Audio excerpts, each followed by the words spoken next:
Hot sports all plays. 365, we making a plays. You talking the game, get you through the days. We're high in the court, the dime in the lane. Variety topics living the same. All presentation, sports information. In the airways, taking the nation. All sport, all plays, like working your faces. Grace at the field, so tie the laces. Hot sports all plays. Network. Hot sports all plays. Network. We on top of our game. Hard sports all plays. Hard sports all plays.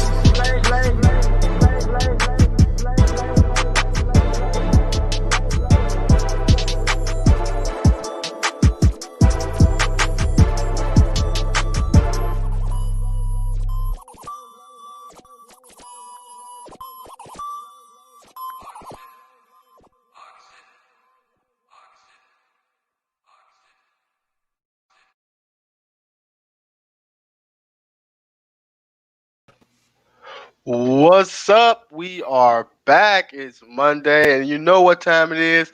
ASAP Real Talk time. Fortunately, we ain't got our moderator. I got to put this kind of all together, Will.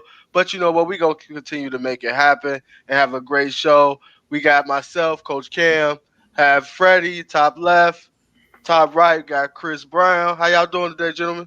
What's up with it, my friend? I'm pumped. I'm excited. I'm ready to go. Yeah, man, it feels like forever since we've been on the show. So, you know what I'm saying? I'm glad we could just bring back this great sports content, talk about some things that need to be addressed, because it's just that type of Monday, man. I know y'all feel how I'm feeling. It's just that type of Monday today. Yup, and I see Freddie smiling and laughing. He ready to go.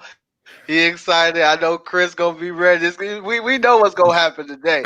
We know what's gonna happen. But before we get into the show, you know, we always gotta pay the bills.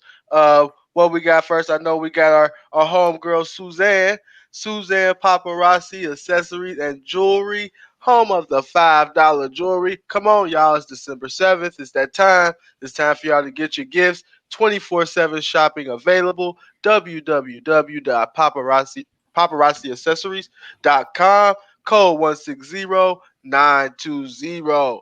Now, we got these ASAP shirts that we need to discuss. Tell them how they can get one for free, Chris. Yes. To all my guys, everybody out there viewing, I just want to say thank you. You know, to get a free ASAP Network t-shirt, what I want you to do is like the video, share the video, like the page, share the page. At the end of the month, we're going to tally everything up, and the viewer that does that the most at the end of the month will get their very own free ASAP Network t-shirt. Now, there is also another way to get it. If you don't have time, perhaps you perhaps sleep, watch it tomorrow. How else can you get a shirt? Well, yes. Thank you again for everybody supporting. You know, if you can't be able to make the comments, what I want you to do is message us on Instagram, Facebook, and Twitter. You can message us on one of those platforms. Shirts are $14.99 plus shipping and handling. We're going to get you that very own ASAP Network t-shirt to you ASAP. All right, you hear that? Hey, get your t-shirts, man. They look nice. I don't even have a t-shirt, so y'all would beat me to it. Yeah. Now I know there's more that we have here as far as our sponsors today. Freddie, go ahead, take it away. Hey, the first one is Anchor. If you're not able to watch any of your previous ASAP shows, if you're not able to catch this show live, tune into our Anchor. We can give you it'll give you our previous episodes on the Anchor. So download the app and search us up as All Sports All Plays. All right, and the next thing is we have one more. Oregon Made Misty Meadows, Jam and More. Check them out at 48053 Highway 101 South Brandon, Oregon. You can call them at 541-347-2575. All right. Now, we had an interesting weekend, in the NFL. A lot went down. A lot of good games happened. We'll even touch about tonight's games, what happened previously here. But before we get into that, we always start off with a hot take. We got to have a hot take. We start with, you know what? I'm going to get right into it. I'm not even going to go. I'm going to let Freddie go. This is Freddie's time right here, and I'm going to let him go with his hot take. Go ahead, Freddie. What's your NFL hot take? You getting the big screen. Don't mess it up, Freddie. Man, this is a big moment right now. Ladies and gentlemen, we're coming into Sunday yesterday. I was not expecting it. I was not ready. If you paid me to tell me this was going to happen, I did not expect it. My New York Giants went to Seattle, put a whipping on Russell Wilson. That defense, I've been telling folks, man, this young defense, they're a top 10 defense. I mean, they are growing, and each week this team is getting better and better and better. Can we give props to Joe Judge? People was clowning him. Oh, the Giants got a special team coach. But guess what? This team yet surprised me. They went in there, kept the Seattle Seahawks from scoring 20 points and put a whipping on them. So guess what? My hot take is they're going to win all the way out. This young defense is going to find a way to win the rest of their games. Let's pull up their schedule real quick. Let's see who they have. I'm going to tell you why this is just a hot take, just because of who they have left to play on their schedule. All right, so they beat the Seahawks. They have the Cardinals. The Cardinals with Kyler Murray, with DeAndre Hopkins, Larry Fitzgerald. They're going to beat them. They have the Browns. We've seen what the Browns did to the Tennessee Titans. They're going to handle their business. Then they have the Baltimore Ravens. Yes, the Baltimore Ravens, a team that is looking to get into the playoffs. We're going to beat them. And y'all already know we're going to beat the Dallas Cowboys. This team is young. This team finds a way to win. They keep developing. They keep learning. Whoa, I feel good to be a Giants fan today. And when I say that, please do not, Chris Brown, please respond to that, please. All right. Yeah, y'all hear that. Giants went out. Freddie, hot take. Chris looks absolutely disgusted. But go ahead. I'm going to let you go. I'm not going to address that. I'm really going to let Freddie have his moment. I don't want to go back and forth on him on obvious things. I'm going to let him be the fan that he is, the fan that we all know he is, and the guy that, we love. My hot take is that in the beginning of the year, especially the first maybe 4 or 5 games, there was one guy in particular who we all said was the favorite to win MVP, and that's Russell Wilson. My take is that Russell Wilson he would no longer win this MVP, man. He would no longer win this MVP. I mean, he started out great the first half of the year, arguably the best quarterback, but then it just hit a rough patch. His team hit a rough patch. He hit a rough patch, and all these other quarterbacks we see right now are flourishing. Patrick Mahomes, Patrick Mahomes is the front runner for MVP. He's dominating right now. Number 2 probably would be Aaron Rodgers. I don't know who my number 3 is. I just know number 1, Patrick Mahomes. It is not Russell Wilson. I mean, we all saw this guy win an MVP. And I think this loss to the Giants might be the reason why he might not get it. I mean, when I look at his stats right now, he's 3rd in passing yards. Patrick Mahomes is number 1. Is he number 1 in touchdowns? Nope. Has a lot of interceptions? Yes.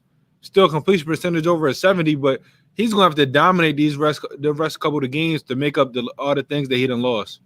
I wish the MVP would be Carson Wentz, but that's a different story. I just want to throw that out there.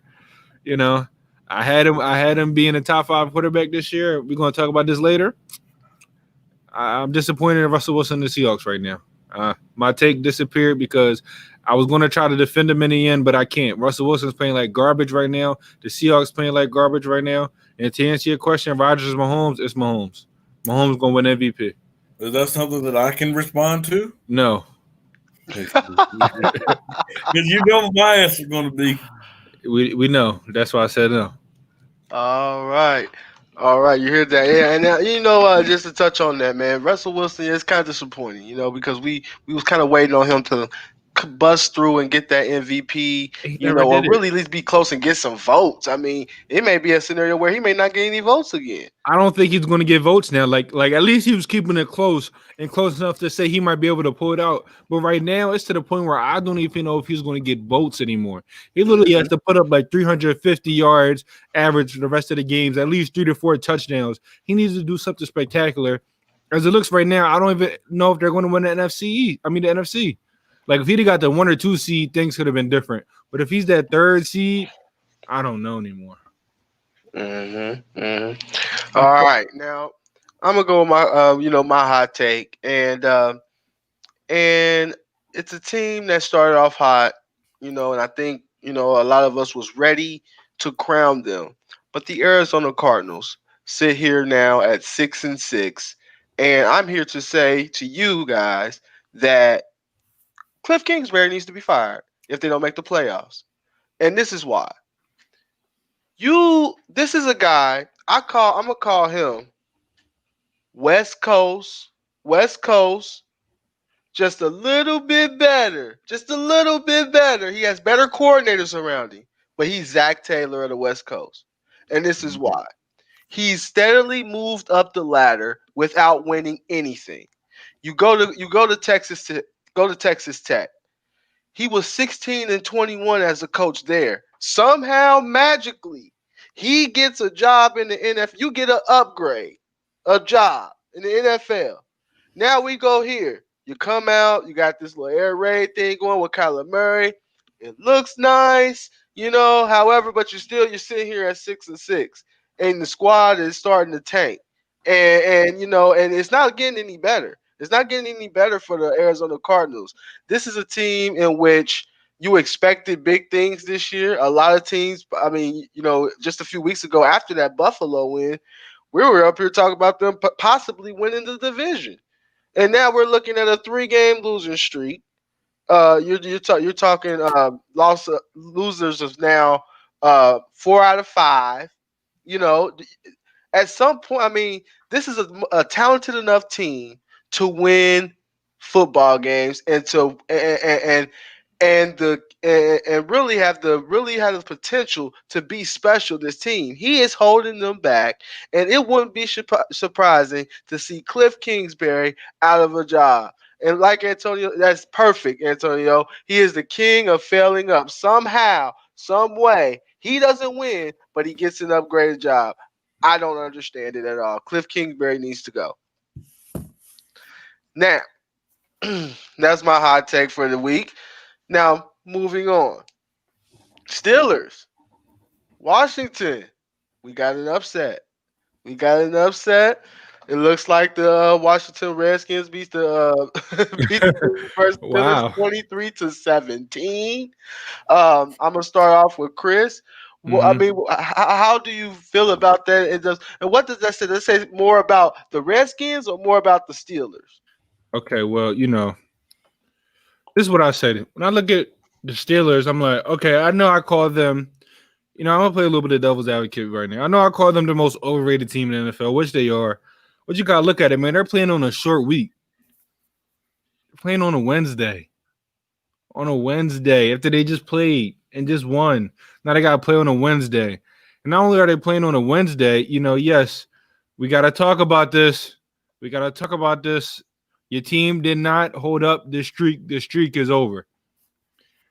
And there's, you can say, they're playing on a short week. But at the end of the day, these are games you got to win. Now, Washington, to give them their credit, they have a very good young defense. But Pittsburgh, you're a veteran team. I understand you're going against a veteran quarterback, but, you're a veteran team in general, veterans all around. No team established a run at all. Combined, both teams had less than 70 yards rushing on over 30 attempts. No team established a run. Big Ben, turnover. That's how you lose games. He wasn't sacked. He had a turnover. And you got to throw the ball. And this is my thing. They throw the ball. They have no offense. When you can't establish the run, there's a problem. Big Ben throws 53 times and you can't score more than 20 points. That's a problem. So it's showing to me that even with James Conner not here, even when he was here, they could never establish a run. They don't have a running game. Big Ben is not the Big Ben of old. Big Ben is not going to beat you. Big Ben is not Patrick Mahomes. He's not that anymore. He lost arm strength. He's in that Tom Brady, Drew Brees echelon right now. Great, good quarterbacks that had a good career, but lost all their arm strength. So if you don't have a running game to rely on, like the Saints do and they use, the Buccaneers could do it, but they don't use it. The Steelers have no running game. And so if their defense is not dominating every single week and holding teams less than 20 points, I'm scared for this Pittsburgh Steelers team. Is this an upset? Yes. Is this a big shocker? Yes. It is. You're not supposed to lose to a team like Washington. But I think a lot of Steelers fans, they have all these excuses. And you're right. There's no excuses to lose to a football team like this. There's no excuses. You're 11-0. You shouldn't be losing to a bad football team. But there's problems with the Steelers that I hope all the fans saw, and I hope the Steelers try to address it, because they're not going to be able to win in the playoffs. And now we're losing this. Do we know if they're still going to be the number one seed? I think they were banking on that number one seed. They needed that because they're going to go against. If they don't get it and they have to play in that first round, playing some of them teams at the bottom of the AFC, they might take a L first round. There it is, right there, Freddie. Well, your reaction to the Steelers and Washington game? Like Chris said, Chris went and said it's a short week. There's no excuses. No excuses. You're a Pittsburgh Steelers. You have Mike Tomlin as your coach. This dude, and we know this dude go week in, week out preaching. This dude is probably the most disciplined coach out there other than Bill Belichick, okay? There's no excuse for you to come on a Monday night and just wet the bed against the Washington football team. Let's give credit where credit's due. This Washington football team is known to have a strong defensive line, but we all understand that. 0 sacks. Right, zero sacks. Right, but we do gotta give credit to the Pittsburgh offensive line. Big Ben have not got sacked in like 18 quarters. Like they are protecting that dude like that dude, like he having Aaron Rodgers protection right now. But I mean, it's pathetic that you're a team you're 11-0 and you go against bad competition and you wet the bed. These are the games that you expect them to take care of the business from the jump street. You say, okay, look, we're gonna put you guys to sleep, and we have not seen them put these bad teams to sleep yet. I mean, so this Sunday, I believe they play the Bills is going to be the real test. What do you do when you play real competition? And like Chris said, we know what you guys do on the defensive end. And you're one piece of losing because you already lost 2 linebackers for the season. You're one piece from losing one more. And then let's see where the defense go. But you're suspect on the offensive end. Big Ben is not going to get younger. I mean, you have Juju. You have the wide receivers. But you need somebody to give him the ball. I mean, Big Ben is not going to sit there and just, he's not Patrick Mahomes. He's not Aaron Rodgers. He's not none of them, Russell Wilson. But, this Pittsburgh Steelers team have too many questions to be 11-1. Yeah, and, just to piggyback on that, before we move on, the Steelers has been playing, I call this terminology playing with food. And, Washington Redskins, for a caliber team like the Pittsburgh Steelers, supposed to have been food. And they played with their food. And honestly, to be honest, they've been playing with the food all year. And they've been barely getting by, and eventually they catch up to you. Like today, it caught up to you. But Tomlin, I love Mike Tomlin. I understand he's in the AFC North, but he made a bad decision today. Instead of, taking those points, late in the game, he decided to kick that, decided to go for it, and they didn't get it. Mike Tomlin makes little errors like that at times, and that really, because I know some Pittsburgh Steelers fans that be like, I don't know what Mike Tomlin be thinking sometimes, and it was one of those moments where I think he could possibly cost them the game, this week. But maybe they were looking ahead to Buffalo. Off of a short week, we're like, hey, we can get through this game with Washington and be ready to go with the big showdown against Buffalo. Maybe they were looking ahead then, but like we've been saying, they've been really, really, really pushing it. And when you get in December, when you get in January, you start playing these teams where you can't play around. They will capitalize off your mistakes. They will beat you, and that's what happened tonight. And moving forward, I am concerned for the Pittsburgh Steelers. They're just, to me, they just don't pass the eye test. They don't pass the eye test to me. I just can't see them, beating a Kansas City. I can't see them, beating some of these AFC teams. And if you want to be honest, I will say this, even if a team like I said, and I spoke on it before, and we'll speak on it again as we go into, I kind of segue into that a little bit, the Cleveland Browns. The Cleveland Browns is a team that's playing really, really, really, really good football right now. And people have been saying they haven't been getting their respect, but they dominated the Titans. We're going to talk about that. With the score, they dominated the Titans. We're going to talk about that one later. Yeah, exactly. We're going to talk about it right now. They dominated the Titans. And I told people before, this is a team that could win a playoff game. Now, I'm going to say that this is a team after Sunday. If Baker Mayfield can make a handful of throws, that's all he gonna need to make in the postseason. He ain't gonna have to throw for 334 yards, 4 touchdowns, and he ain't gonna have to do all that. If he can make a handful of throws, because that running game is and that offensive line is nasty. Yeah. And if he can make a handful of throws, this could be an AFC championship type team, because the type of ball that they have travels, and it works in the cold weather. And so that's what it showed me against a team like the Titans, where they just bullied them up front. I know, and Titans kind of disappointed me because I thought their defense was coming around. And then you lay this type of egg right here where you give up, 30 plus and a half, and you giving up 4 touchdowns and a half to Baker Mayfield. But it shows more to me about the Browns. They know who they are. They have an identity. They're going to get after you. And they got Myles Garrett, who is dominant up front, get after the passer. So watch out for this Browns team, man. I think they're dangerous. Chris, I'm going to let you go. Yeah, I mean, I got to agree, right? So here's my thing. To me, these teams were similar in the aspect that, okay, they both have dominant running games, and my thing is they got dominant running games. Which quarterback is going to outperform the other? Which defense is going to play better? Now, Tennessee Titans defense, they've been disappointing really all year. They've been hit or miss. One thing about the Cleveland Browns defense is that even though they're missing some guys still, they've been playing relatively well. And like you said, they play the type football that can win playoff games. And I think this is perfect for Baker Mayfield. The fact that, okay, we're going to establish the run. I don't have to go back and drop back and throw 40, 50 plus times. And I will say this. I say, they don't need Odell. And it's not because of Odell. It's because of the system and what works best for Baker Mayfield. And this proved that, okay, when you got 2 dominant running backs and Nick Chubb, Kareem Hunt have over 818 yards rushing, 36 attempts. That's fine. But Baker Mayfield can kill people with this play action. 334 yards, 4 touchdowns, sacked 0 times.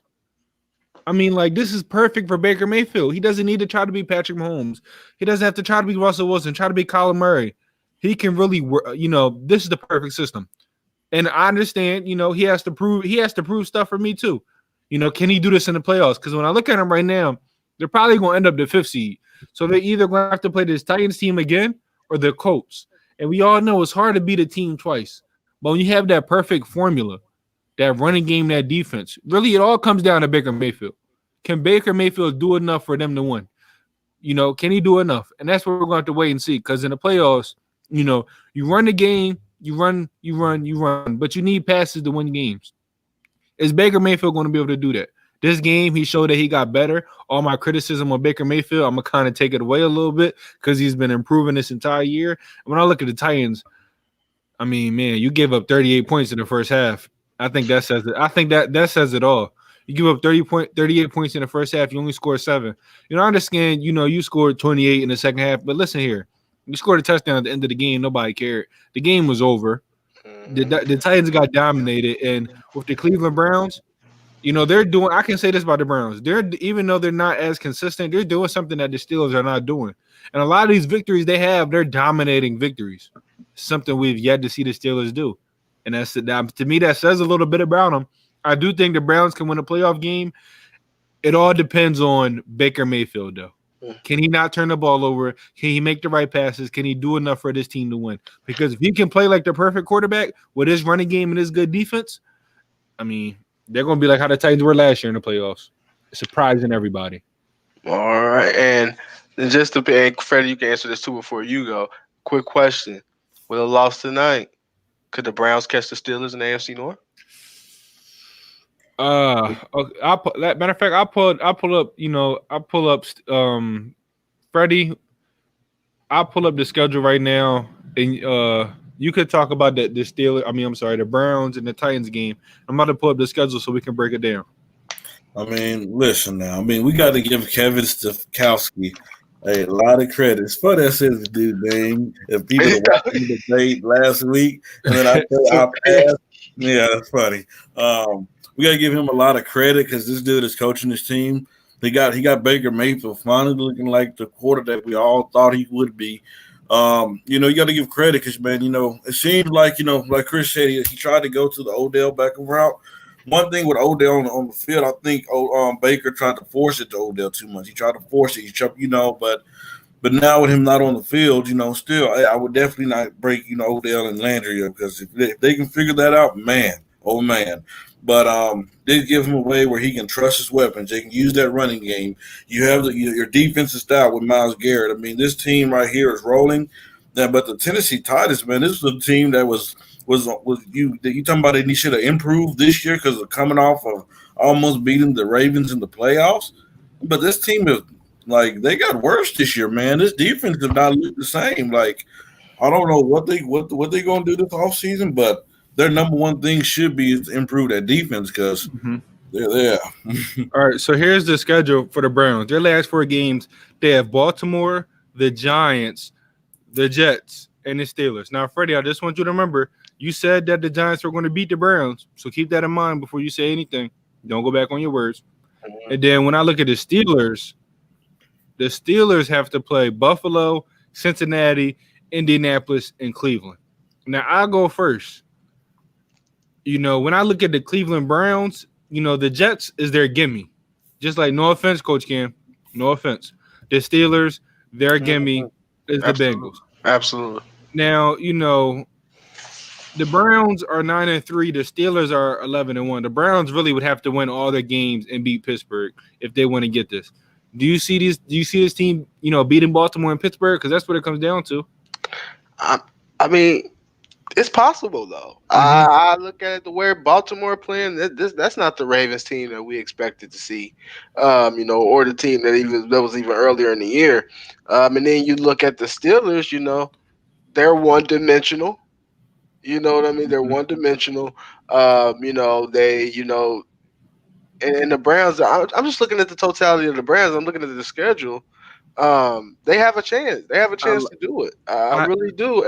I don't know if they will, but it's there. They have a chance. They really kind of, got control their own destiny. Because I feel like Pittsburgh's going to lose to the Bills. Yeah, see, me too. Because the Bills, one thing about the Bills, and we're going to touch on it. I can't wait to talk about this game when it happens. The Bills have a problem to stopping and running, but the Pittsburgh Steelers don't run the ball. They don't run the football. So we're going to have to wait and see. When I look at the Steelers, this stretch is going to be their best stretch of the season. Especially at the end of the year where teams are really finding out their true identities. That's the thing. When these playoff teams are playing at the end of the year, they're finding out their true identities. So Buffalo is finding out their true identity. The Colts, they're trying to make sure they're in the playoffs. They're finding out their identity. Then it's going to be the Steelers and the Browns. So I hope their records are the same. Whoever wins that game, I think the Browns might have to have one more victory than them. I hope, I just can't wait and see. It's going to be very unlikely, but the Browns control their own destiny. They can't worry about what the Steelers can do. And right now, I think we all agree, even though the record says the Steelers are 11-1, I don't really believe in it. Is it crazy to say I believe in the Browns a little bit more than I do in the Steelers? All right, am I really saying that? Are we saying that right now? I think we all saying it kind of in a sense. That's the hot take. That's the hot take. I think that's the Browns hot take right there. That the Browns are more reliable right now. It's mainly just because they have an identity, man. That's huge in football. Having an identity, what you want to do week in and week out.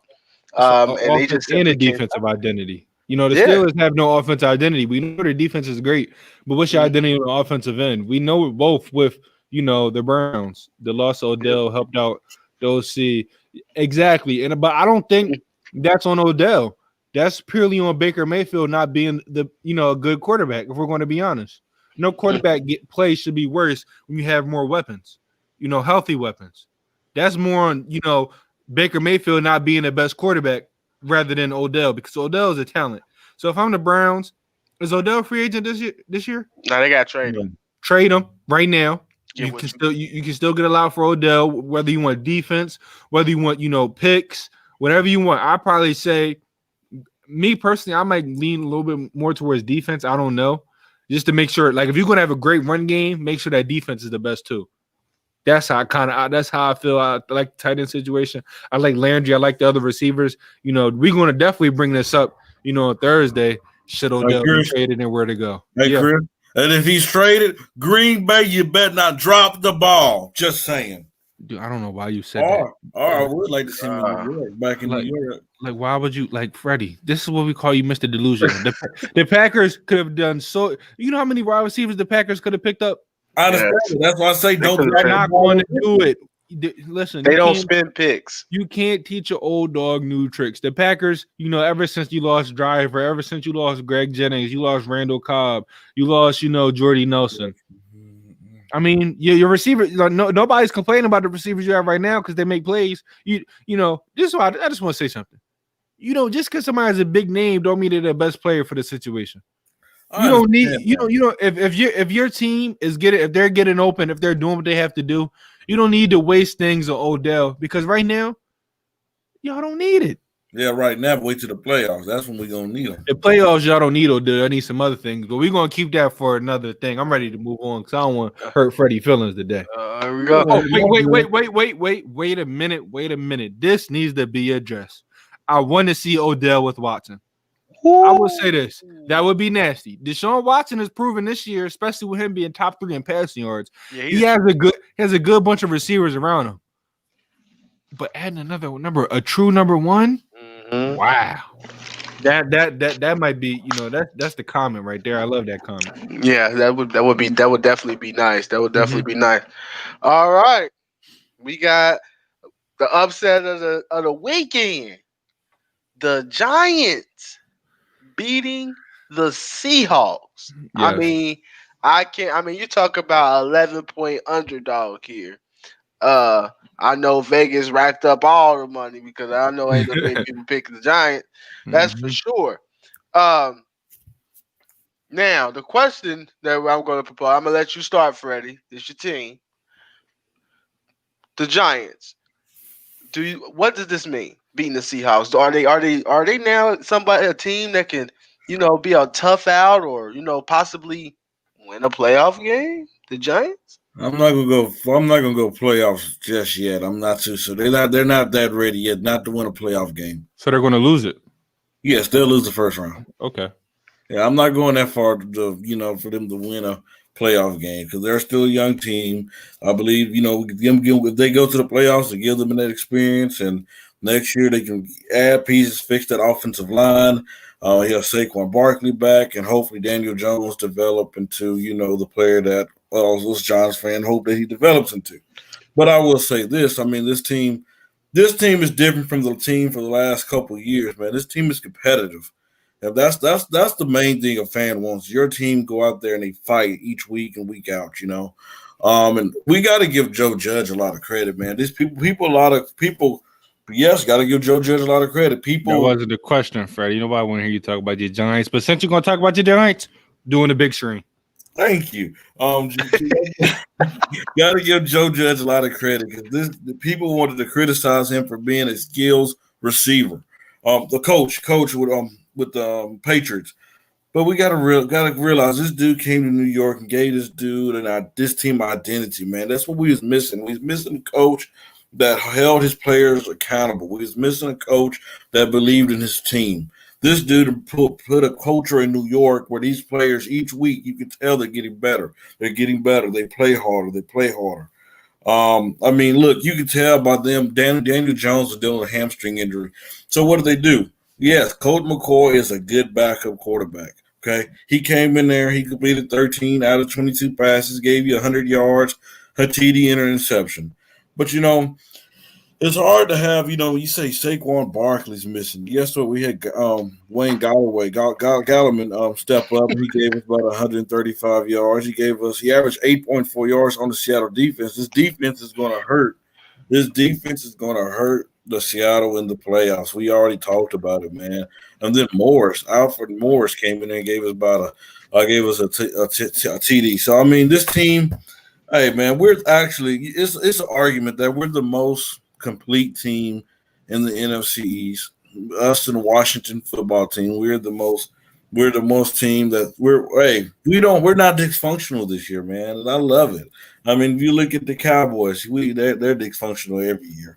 The Eagles, they don't know who their quarterback is. They got a lot of problems everywhere, from organization to down to the fans. You're losing your big screen. Your question was no.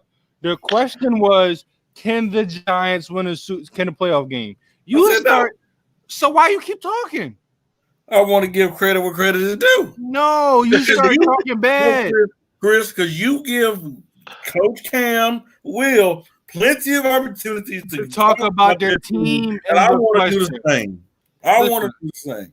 Listen here, Mr. I don't know if I'm a Packers fan or a Giants fan. The fans know it. We know it. You got but so long to defend a team when you're about to go back and defend a whole another team. So, I answer now. Can they win a playoff game? Freddie, I will say this.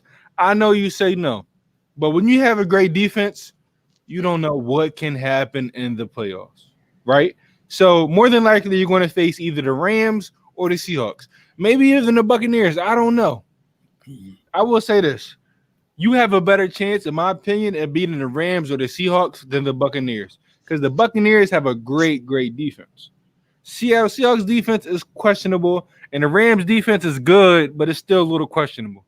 So I wouldn't say it's an automatic go Packers. Man, listen, we're not going to do that here, man. Listen, I already got one fake Green Bay Giants fan in here. I don't want a real Packers fan, hurting my feelings about this game. But all seriousness, it's like this. It's all about matchups. If y'all play the Seahawks again, it's hard to beat a team twice. But if your defense puts on the performance they did, you never know what can happen. They put on the show, did. So that's my answer. I think a great defense trumps anything for me. So, someone needs to get – it's in the making. It's in the making. It's a headband so he can wear it on his forehead. It's a hat. It's a book bag. It's everything.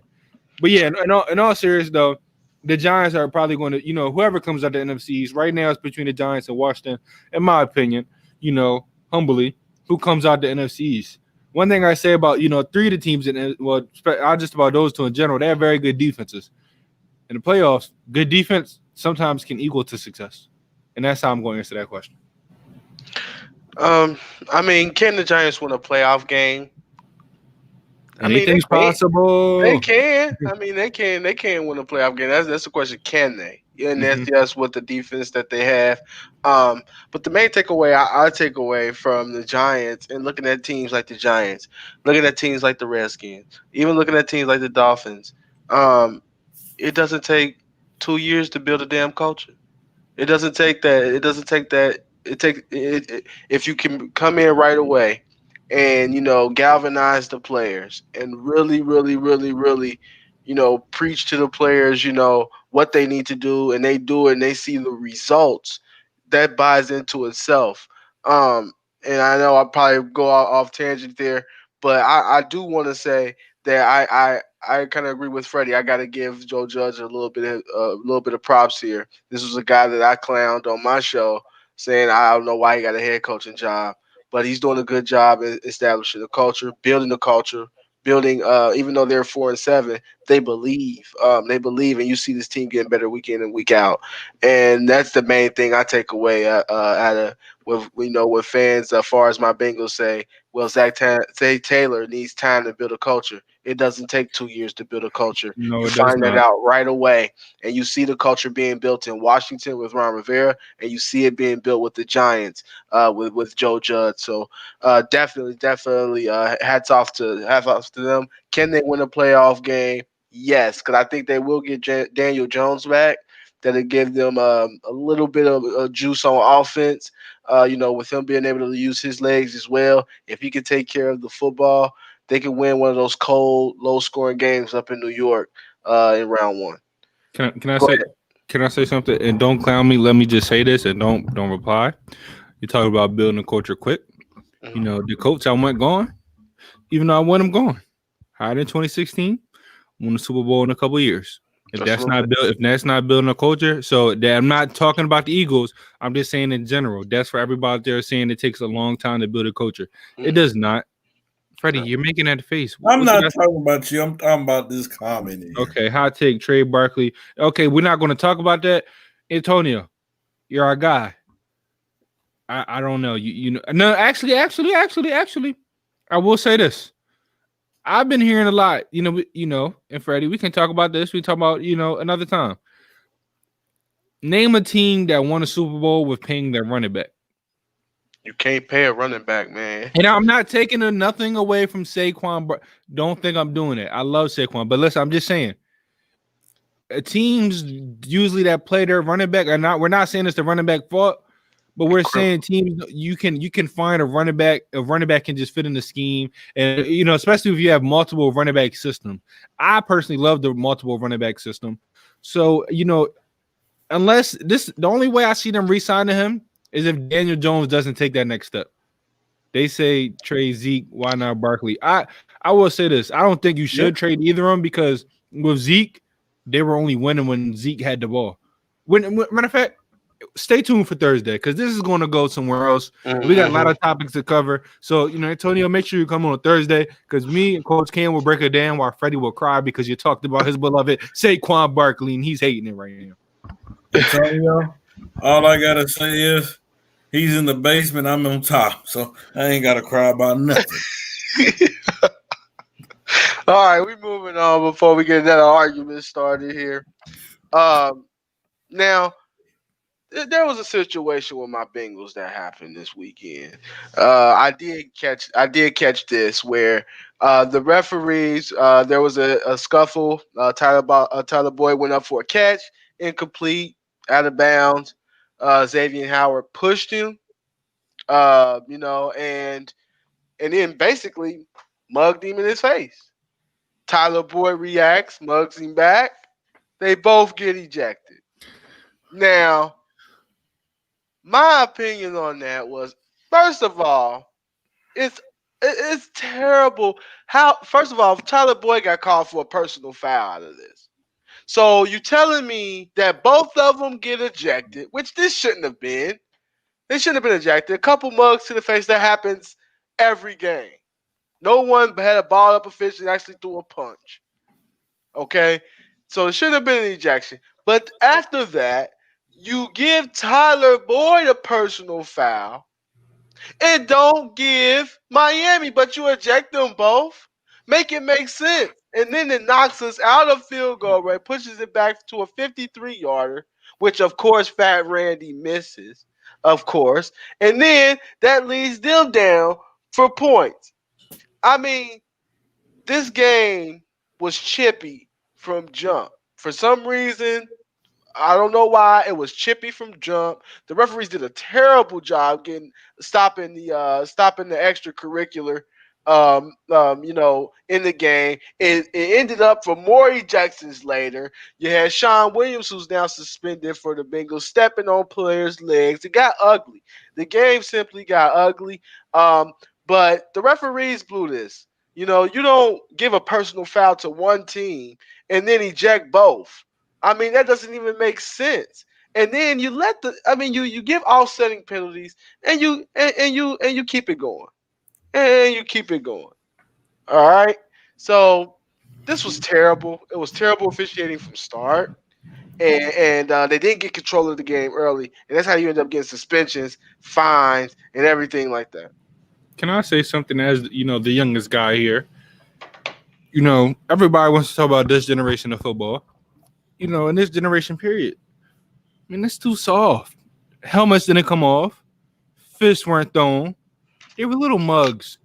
You realize there's mugs on every single play? Every single play, they're jawing. These guys, it wasn't a brawl. It was a quick little shove. Who cares? They're playing football. I think people forget that there's they think that athletes are robots. There's no emotion when it comes to playing sports. If something happens, you're going to these guys. Newsflash to everybody that doesn't know: athletes are humans just like us. They just so happen to play the sport that we love at the professional level. They have emotions too. So okay, emotions might show out. What you trying to tell these guys not to show their emotions? So they ain't saying that for them not to be human. I don't agree with that. If anything, two personal fouls offset each other, but not ejections. It wasn't a brawl. I didn't see brawls and people not get ejected. So why these guys get ejected? That's just my thing. When I don't think it should have been an ejection. It should have been maybe some flags thrown, offset each other. Both guys were at fault. Not eject both guys and give one guy a personal foul. It just doesn't make no sense if both players did the same thing to each other and then walked off. So it's just like, I look at it, in all sports, sometimes I feel like referees trying to control the game too much. I understand referees being out there in their job, but sometimes they need to let players play. And I think they need to remember that there's emotions when it comes to the game, especially a football. When you're getting hit, you might not like the way things are going. You're going to have emotions. At the end of the day, there was no brawl, there was no fist fight. Therefore, it should have been no ejection. Yep, I agree with you. Freddie, what you think of what you saw of the altercation? Man, just like Chris said, it's football, man. Like, these players get in heat of the moment. I know when I'm hooping at the park, hey, somebody do something. It's the heat of the moment. You know, you talk a little trash, you give a little shove. There's no reason to get thrown out of the game. I mean, come on. I mean, it comes to a point where, like Chris said, where we can be so soft. I mean, yeah, I mean, it's the game is getting soft and we see it. So, I mean, they shouldn't have got thrown out the game. We all know that. Yeah, I mean, it shouldn't have been thrown out the game, but this is what happens when the referees don't control the game early and you let chippy stuff keep going on and on and on and on. Like Chris said, they're human. You know what I mean? And eventually you're going to erupt and you're going to see people stepping on legs and hitting people after the play. And that's what happens when you don't control the game. And, and they didn't control the game early. They didn't throw flags early, and that's what you get stuff like this. But it was this particular incident was softest ejection I've probably seen ever. I've never seen anybody get ejected over just a simple push to the helmet. That happens after a skirmish, after every play. So, Can I say something? We all remember what happened with Andre Johnson and Courtney Finnegan. Whoa, that is an ejection. That is ejection. Helmets came off, uppercuts were thrown. Andre Johnson, you know what I'm saying? He did what he had to do. Yeah, he went straight here. Those were punches. Mm-hmm. Those were take the helmet off, uppercut. Mm-hmm. We didn't see that, man. So, I just feel like it's too soft, and it sucks that people want to blame millennials because y'all know I'm young, but I don't like it. Football is all about me, you line up. Who's the better man? Referees can't decide that. It's between me and you.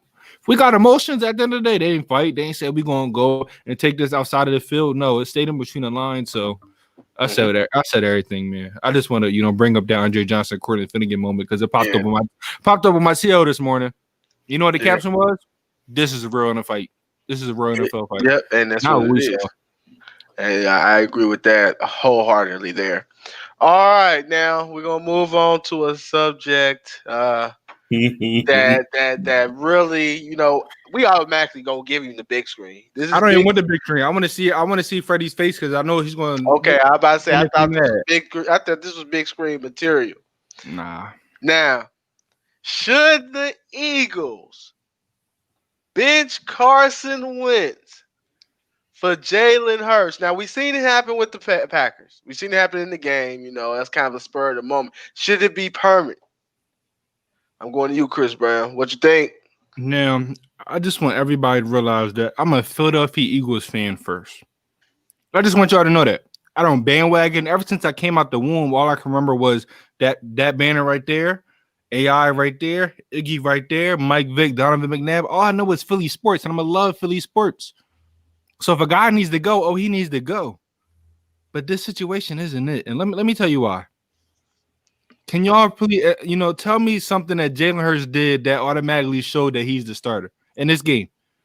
You can't tell me anything that he did. What did Philadelphia Eagles buy, Freddie? Because, let me talk real football for a delusional fan. I'm glad. I wanted to kick you out anyway. I didn't want to see your face. I lied. I said this on all my social media this about 3 weeks ago.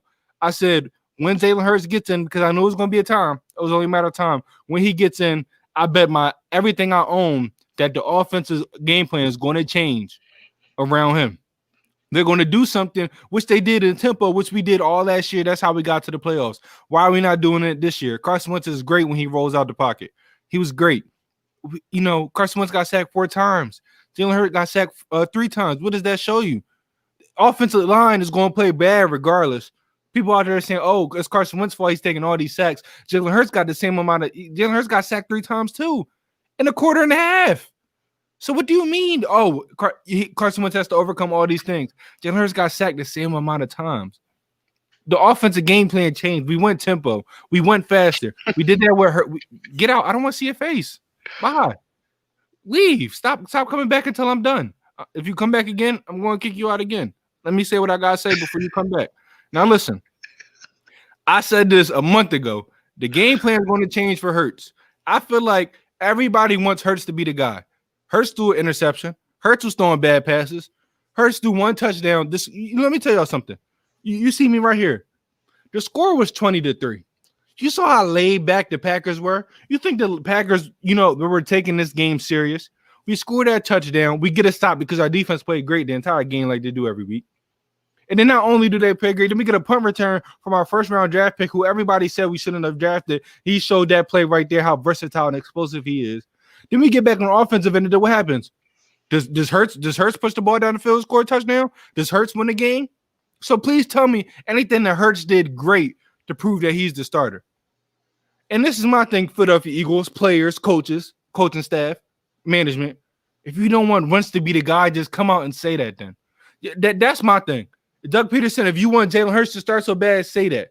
Everybody said, the players gave up with Wentz. When did they give up with Wentz as quarterback? They're not getting open. With Hurts, nothing changed. Hurts got sacked. Hurts didn't make all the great. They act like Hurts is Tom Brady. They act like Hurts is Drew Brees and Aaron Rodgers. What did Jalen? My question for everybody out there, please. What did Jalen Hurts show you, especially with the game on the line, anything different from Carson Wentz? I seen Hurts throw interceptions. I seen Hurts throw bad passes. 5 for 12, 1 interception, 34 QBR, sacked 3 times, just like Carson Wentz. So there's no difference. Yes, you can come back. There's no difference. Jalen Hurts did nothing to prove that he should be the starter at all. The score was 20-3. If you watch the clip, watch the play, look how far back the Packers defenders are playing. And then, like I said, when Jalen Hurts got the punt return to the crib, we stopped them. It was Jalen Hurts' time. And I will say this. If Jalen Hurts would have drove that ball down there and Jalen Hurts would have won us the game, I would say, okay, maybe he deserves to be the starter. But the fact that when the game was close and you saw the real Green Bay Packers defense that's been playing the entire game and he did nothing to add value, then why should he be the starter? And that's all I have to say. Freddie, go ahead and say your delusional take. My headphones are off. I don't want to hear it. Actually, I'll listen because I feel like I want to have a response. Go ahead, Freddie. Let's see what craziness you have to say, and back it up too. It better be real. I'm ready. Let's go, Freddie. I'm sorry. I was just sinking in a lot of that gibberish. What he was. I gave all facts and stats, so tell me where the gibberish was. I'm sorry. What's been reported about Carson Wentz is you said they changed the game plan about for Hurts to come in there. What is I've been hearing, what has been reported. I've heard who you hear say it? On people from ESPN, they said that they heard it from the Philadelphia themselves that Doug Peterson and them could call a play, but Carson Wentz is changing them plays. So that send it to me. Don't say it on live and then not show me no proof. So I will. I'll look it up right now. Keep talking. Hey, so that could be a situation right there. Just saying. But let's listen. What was the question, Coach Cam? Because after hearing all that gibberish, it was facts and stats and evidence. So go ahead, you say your gibberish. The question is, Freddie, should the Eagles bench Carson Wentz for Jalen Hurts? They a day or 2 or 3 late, man. Game's late. I mean, did you see what Hurts did when he got in the game? He did what Nick Foles did to them a few years ago.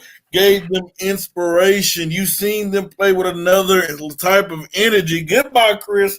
So he gave him another type of energy, inspired to play. Did you see the move where he ran up in the line and went over there and just threw that bomb for a touchdown? Did you see that?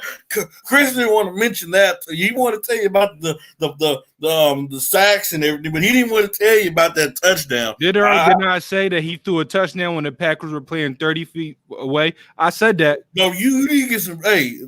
Hey, did you watch the game? I mean, I'll pull up the clip. I'll send you the clip so you can pull it up here and see how far back those defenders are playing. He still made the throw. You got to give credit where credit is due. Listen, man, Carson Wentz could be in the pocket. Nobody's around him. He's a minute too late or he's a minute too early.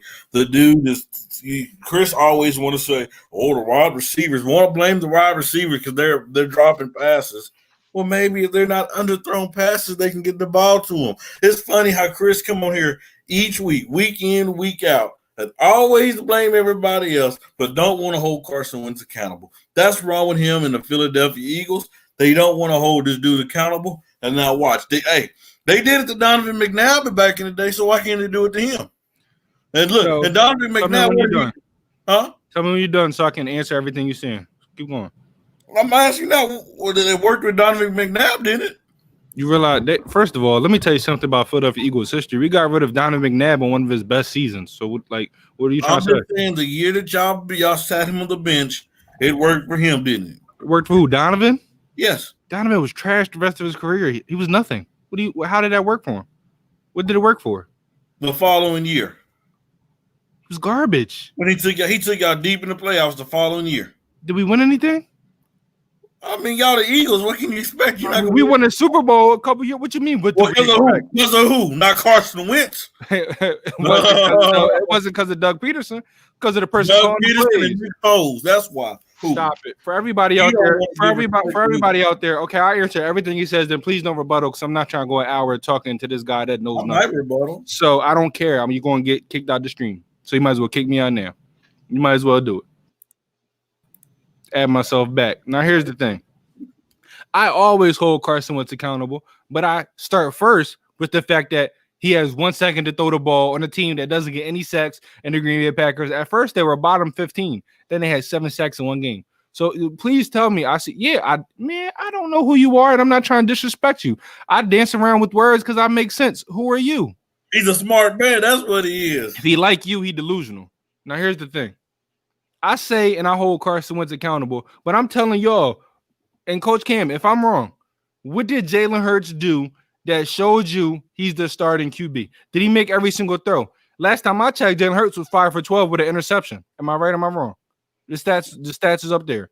Jalen Hurts was sacked 3 times. Jalen Hurts had one big throw. I'm not done talking, Freddie. One big throw, which I seen Carson Wentz this season. Carson Wentz has 16 touchdowns. That means he made some touchdowns. He made some touchdowns throws. Let's not act like he didn't have that throw to Boston Scott to get your team. That was a great throw. Am I right or am I wrong? ESPN picked that all up. You want to always throw out ESPN? ESPN picked that all up. Jalen Hurts had one good throw, 5 for 12, interception, sacked 3 times. Stats look the same thing as Carson Wentz. So please tell me the difference that he should be starting. And Brandon Herrera, to answer your question, we went tempo. With tempo, you're speeding things up. Also, the score was 20-3 with 7 minutes left. No defense is playing that game any serious when they already had 5-6 sacks dominating us the entire game. And I was sending the group chat for you, Brandon Herrera, so y'all can see how far back the Packers were playing on defense. Because everybody acting like he's Aaron Rodgers, Patrick Mahomes, throwing dots with his eyes closed, no look.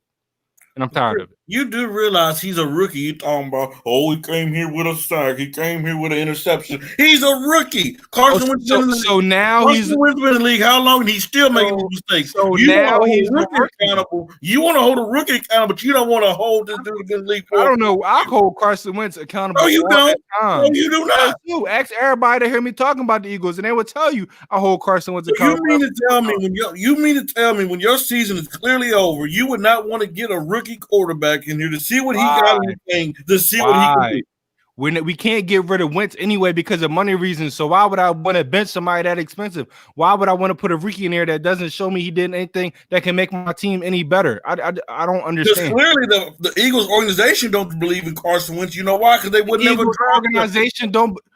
They we can't draft. We can't draft. Like you talking about, we can't draft. No, Chris. I'm not gonna let you get away with that. I don't care how bad you draft. If you believed in a guy, you would have not went to go get another quarterback in the draft when you could have got a chance to trade the pick to get a DeAndre Hopkins. No, hold on. You realize we passed on DK Metcalf, we passed on Terry McLaurin, we passed on Devontae Adams, we passed on Tyreek Hill. You think my team can draft? We passed over TJ Watt. The reason why you got this quarterback is because you don't believe in Carson Wentz. He can't stay healthy for one, and two, look at his play this year. Look at it. He looked like hot garbage. I'm done. Can we move on? Now, with this argument that Daniel Jones looked better this year than him. Okay. Look, we could discuss this probably. I'm never discussing this again. For all sports, all plays network fans, you're never going to hear me talk about this again. Hey, I know y'all can discuss it. Just to say yes, it's all love.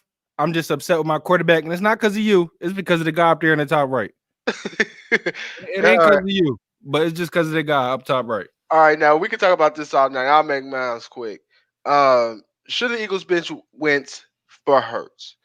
I don't think it's necessarily fair to bench Wentz, but it seemed like this Hurts thing is a dark cloud. It's a dark cloud that's hanging over the team. Because anytime you pick someone in the second round, there's gonna be a little smoke behind that. And I like I said, Howie Roseman is terrible as far as the GM. He's awful. He's awful in picking players.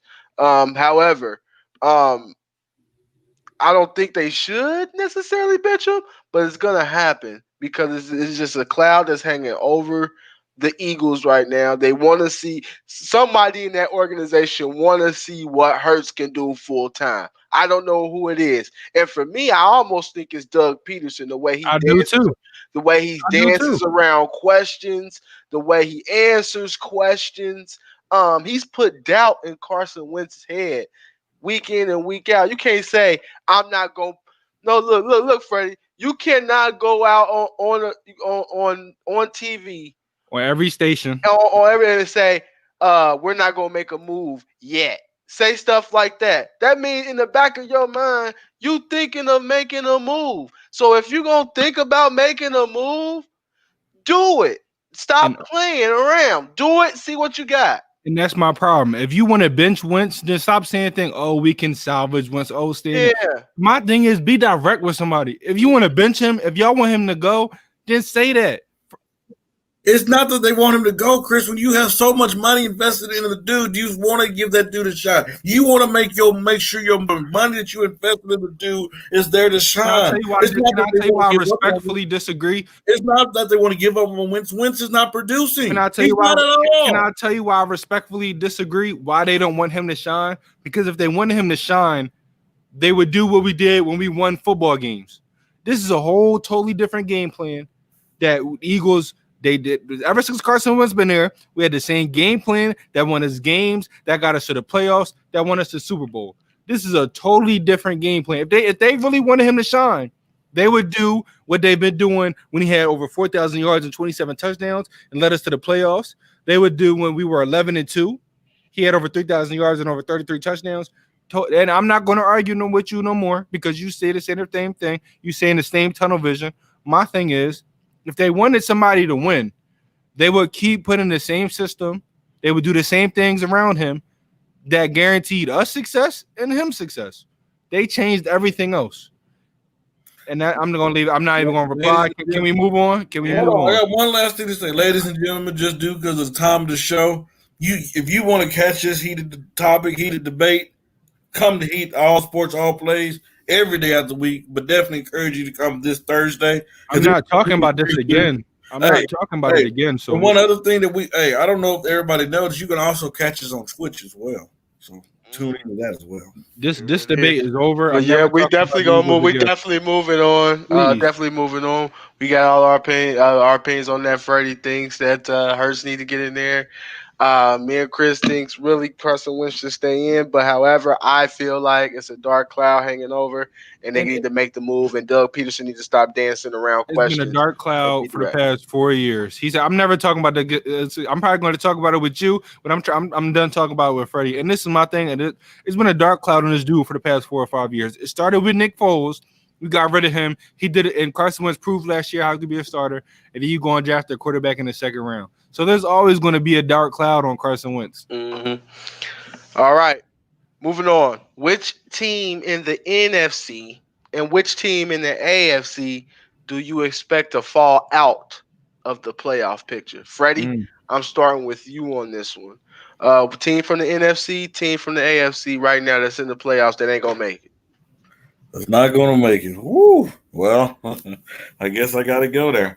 On the NFC side, as great as our defense is, as great as we've been doing this year, I would not be surprised if we fall out. No. You said on your hot take, your team is winning every single game for the rest of the year, and this is why I call you a delusional fan, a delusional sports fan. How are you going to say your team is going to win every single game for the rest of the year and now say you can see your team falling out the playoffs? I'm done. Coach Cam, what was the question that said that was likely to miss the playoffs? Yeah, watch one team from the NFC, one team from the AFC who's That's going to likely. fall out of the playoff picture. Yes, sir. So this is not my prediction. This is saying likely. So I'm still riding with my team. I'm just saying likely to miss the playoffs. Let's just be respectful, Chris. I mean, let's stop it, man. I mean, hey, we got a good defense, but hey, the New York Giants. I mean, we're not going like what are we going to do when we get to the playoffs? We're going to lose the first game. I know you say that ain't the question though. The question was we're not talking about what are they going to do in the first round. We're talking about which team that's in the playoff picture right now is not going to be there after week 17. I'm still going with the Giants. It's still a possibility that go to the NFC, man. How you going to say your team going to win every single game now? It's a possibility. The question is likely.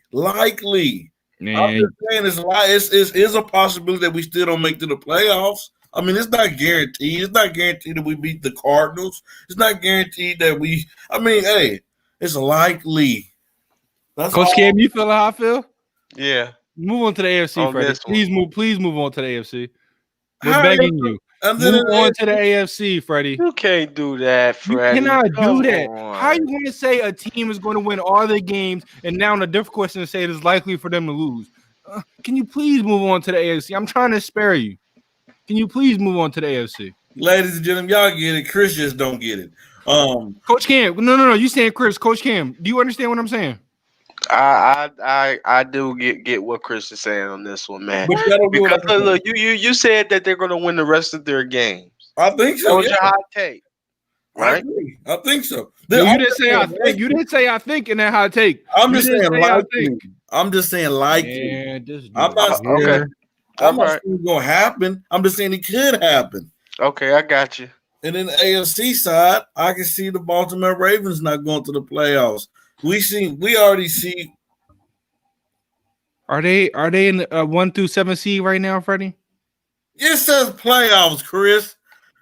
Okay, go ahead. Did you say playoffs, Coach Cam? Which team in the playoff? Which team is in the playoffs currently? In the NFC and in the AFC that is not going to make it. Exactly. So I'm going with the Baltimore Ravens. They're not going to the playoffs. I'm out. I guess I'm missing the question. Which team that are ranked for 1 seed, 2 seed, 3 seed? The Ravens are not currently in the playoffs right now. Playoffs, Freddie. Well, they on the play. They trying to make the playoffs. Oh, okay. So you say they're not gonna make it. You're saying the Ravens are not gonna make it. Correct. Okay. I'm gonna answer this question real quick. I'm gonna show you what I was talking about, or what we were trying to say. Now, in the NFC, a team that's currently right now that's in the playoffs that I do not see making the playoffs is the Minnesota Vikings. They're at that 7 seed right now in the NFC, 6-6. They have been playing well. You have to give credit. They pulled themselves off the mat off the mat after a 2-6 start. They're winning games. But you know what? It's just something about I don't trust Kirk Cousins. I don't trust Kirk Cousins in December. I don't trust him in big games. I think eventually they will, kind of come back down to the fact. I'm still holding off hope for the Arizona Cardinals. Because I'm saying if Cliff Kingsbury can't get into the playoff, he needs to be fired. But I'm banking on them to make it. I mean, they have the talent to make it, but you got to give your hats off to Mike Zimmer. They're playing hard. They could have folded this season up, but I still don't think they'll make it. I think they'll be a little bit short. Look on the outside looking in, and if you look at the AFC, in the AFC right now, the team that I'm really looking at, that's going to fall. I think that's going to fall off a little bit here is the Miami Dolphins. I understand right now they're 8-4, but if you look, I'm looking at their schedule, and their schedule is murderer's row for the next 4 games. If you look at it, they have the Chiefs, the Patriots are playing really well. You look at the Raiders, 7-5. That could easily be a loss. I know they played with fire with the Jets, but that's a thirsty team trying to get a win. And then you got finished the season at Bills. I could go on the record and say they lose all 4 with Tua, Just I looked at the game Sunday against my Bengals. He didn't do anything special. If we have Joe Burrow, I think we smoked them. To be quite honest, then just Tua, he just can't push the ball down the field, man. He's very accurate, 10, 15 and in. But they don't score enough. They don't score enough points. They don't move the ball effectively on offense. This is a team that I can see losing all 4 of those games and finishing 8-8 on the outside looking in. Chris, what you got? AFC, NFC. What's teams that's in that's not gonna make it? Okay, well, I'll go with the AFC right now, and I have to agree. Right now, it's probably the Dolphins. You look at their schedule, I think the Raiders are going to take the Dolphins spot. I do. I'm very high on the Raiders. The Raiders, and they play each other. And that's the thing. When you got teams that play each other towards the end of the season, similar records, which team do you think is better off? For me, I'm a Raiders guy. NFC, it's really only one answer when it comes to NFC, and that is the Vikings, man. And, when I look at their schedule compared to the Cardinals' schedules, both their schedules are rough. I don't think anybody in the world trusts Kirk Cousins. I don't think anybody in the world trusts Kirk Cousins, especially when it matters. And then when I look at Arizona, Coach Cam said maybe they fire their coach. It could be a possibility.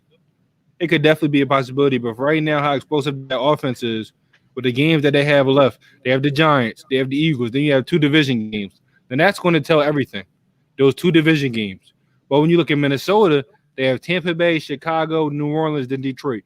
You got 3 great defenses back to back to back. Then what is your offense going to do? Can your defense stop those other teams? For right now, Jacobs is hurt. That's cool. But I trust Derek Carr more than I trust Tua. I don't know about y'all. I trust it. Yeah, their defense do trash. But sometimes you need, not even sometimes. You need your quarterback to get some victories. Your defense wins games. But sometimes, especially in these close games, your quarterback's going to have to make a throw. I trust Derek Carr more than I trust Tua. And that's how I do it. Looking at all the other teams, right? In the NFC, nobody sees the Buccaneers falling out of the playoffs picture. I'm just going to be honest. We trust them. We know what we have. Same thing with the Seahawks and the Rams. We trust them. We know what we have. You go over to the AFC, maybe the Colts, but I trust the Colts more than I trust the Dolphins. The Colts have a great defense, and they have a better quarterback. So that's how I made my list. Hey, it makes sense there. And it's like, the Dolphins, and shouts out to the Dolphins, though. I'm not trying to just because they were my underrated. They were one of my underrated teams of the year. And they've proven to be great this year. Yep, Brian Flores, once again, one of those coaches that proved that it doesn't take all day to establish a winning culture. Just needed 1 season. I think it shows something where they started off the season 0-7. It had a characteristic that both Bengals and Dolphins started off the year 0-7, and their record since is drastically on the other end of the spectrum, and it just goes to show you. Which makes no sense because, not to go off on a tangent, but I'm going off on a mini tangent. The reason why I had them being such an underrated team, look at all the moves they made in the offseason. I understand they got rid of Jordan Howard, but you saw they was trying to establish something. Thank you for coming back to Philly. You ain't do nothing, but that's a different story. You go get a Byron Jones. So now you got 2 great corners. Yeah. You go out, you get a Van Hoy. You go out, you make moves on that defense. Because when you have a young offense and a young quarterback, what's the best thing to surround them with other than the offensive line? Defense and run game. A great defense and a run game. So what they did right now, no matter who the quarterback is, they established that, okay, we have something that can win us games. So now you got to establish the running game and get a little bit more weapons. Because I love Parker. Parker. They got a good tight end, but now you just got, establish that. Yep. And you look at what they did, and I'm not gonna go off a tangent because we got to move on. Before we hit the NBA here. It just goes to show you, like you said, you help out a rookie quarterback with a line, run game, defense. We drafted Joe Burrow and said, do it all yourself. We're not going to give you a line. We're going to spend money on guys that really are just not that good. We're going to act like we did something. We're going to spend $145 million. But, outside of DJ Reader, who we lost for the year, all the other signings were just like we just overpaid for guys that, that's not going to help us. Trey Waynes haven't even took a snap for us. You know what I mean? There's stuff like that. And it's just awful. It's bad football. And I think people out there really don't understand that you need an offensive line as a quarterback. you know, you can have a decent offensive line, but a terrible offensive line. Yeah, you know, I can't remember a quarterback that won anything significant getting sacked the most in the NFL. I mean, I've seen some quarterbacks make it to the playoffs. I've seen Russell Wilson make it to the playoffs. I've seen Deshaun Watson make it to the playoffs. What happened when it really mattered? You understand? You got to surround these great quarterbacks, with at least something around them so they can have a chance of winning. Yep. So that's all that has to be said there. You look at a lot of great top quarterbacks right now. The top two, what do they both have? A great offensive line. Yep. Freddie, you on mute as always. As long as you who's the top two, Chris? It's not a debate right now, fam. All right. Last quick, and we got one more. One more NFL topic. I am a Green Bay Giants fan. We all know it. Joshua, if you hear this, the guy, send him whatever you guys send him, so I can sign it over to, really be a true Green Bay Packers fan. Now he said he wants to sign his rights over as a Giants fan. But let's move on, Coach Cam. All right, real. Oh no, you gonna send that gibberish out there and let me respond? Oh please, I'm not no Green Bay Packers fan. I'm an Aaron Rodgers fan. All right, real quick before we move on to the NBA, let's make this one quick, y'all. Yes, sir. Who was the team to beat in the NFC? Give me a team, Freddie. Who the team to beat in the NFC? Quick team. Be quick with it. The Green Bay Packers, man. I mean, let's just be honest, man. You have Aaron Rodgers. When you have Aaron Rodgers as the quarterback, I mean, this dude makes his team move. His team's the MVP this year. They're the team to beat. I mean, yeah. Say quick, it's quick. All right, Chris. Team to beat. I will say this. They don't get their starting quarterback, yes. If the Saints somehow get Drew Brees back, I think they're the team to beat, and here's why. I know that the Packers beat the Saints in the regular season. It was a close game, but a W's a W. But for me, even though they always fold in the playoffs, but so do the Packers, they have a better defense. They have a better defense, and I think defense really wins games if your offense can make plays. I think if they don't get their quarterback, if their quarterback is Hill or, nothing against him. But if they don't have Drew Brees back, I think the team to beat has to be the Packers right now. But I think just off defensive dominance alone, right now I got to lean a little bit towards the Saints. You know what? I like Joshua Bailey. He said you've been disrespectful because he's a real Packers fan, Mr. Green Bay Giants fan. Well, Cam, you know what we say to people be disrespectful? Oh, disrespectful for you to say something like that. You play that clip and you realize I stand on what I say. All right, NFC team that I think is the team to beat. And, I've been kind of riding this team all year with nobody don't really kind of like them that much. But I like the Rams. I really do. I know they lost a tough division game a couple weeks ago to the 49ers. But, those are division games. You can easily drop one of those if you don't come ready to play. I just like what they do. I know Goff is not the greatest, but you have a great coach in Sean McVay who masks a lot of his weaknesses. And, to me, you got the best overall defensive player in the game, Aaron Donald, that could control the line of scrimmage, that can wreck, he's a one-man wrecking crew. And then you have someone like Jalen Ramsey as well on the back end that can take away a side when he's motivated. He simply shut down DK Metcalf. And, and no one's been able to do that. And so I like what they have. I like what they have on offense with Kupp as well. It's a team that, they have little down moments, but, if we're looking at the NFC team where the Saints have the not healthy at quarterback, you look at the NFC East, we really, those teams are what they are. And then you look at the, the rest of the NFC West with the Seahawks, dropping the ball to the Giants, that's an eye opener for me. I'm gonna go with the Rams. I think right now they're the most complete team when you talk about offense and defense, and you put them together right now. Anyway, minus Drew Brees and the Saints, I think they're the most complete team in the NFC. Go ahead, Chris. This is real quick because we're gonna move on to a different sport.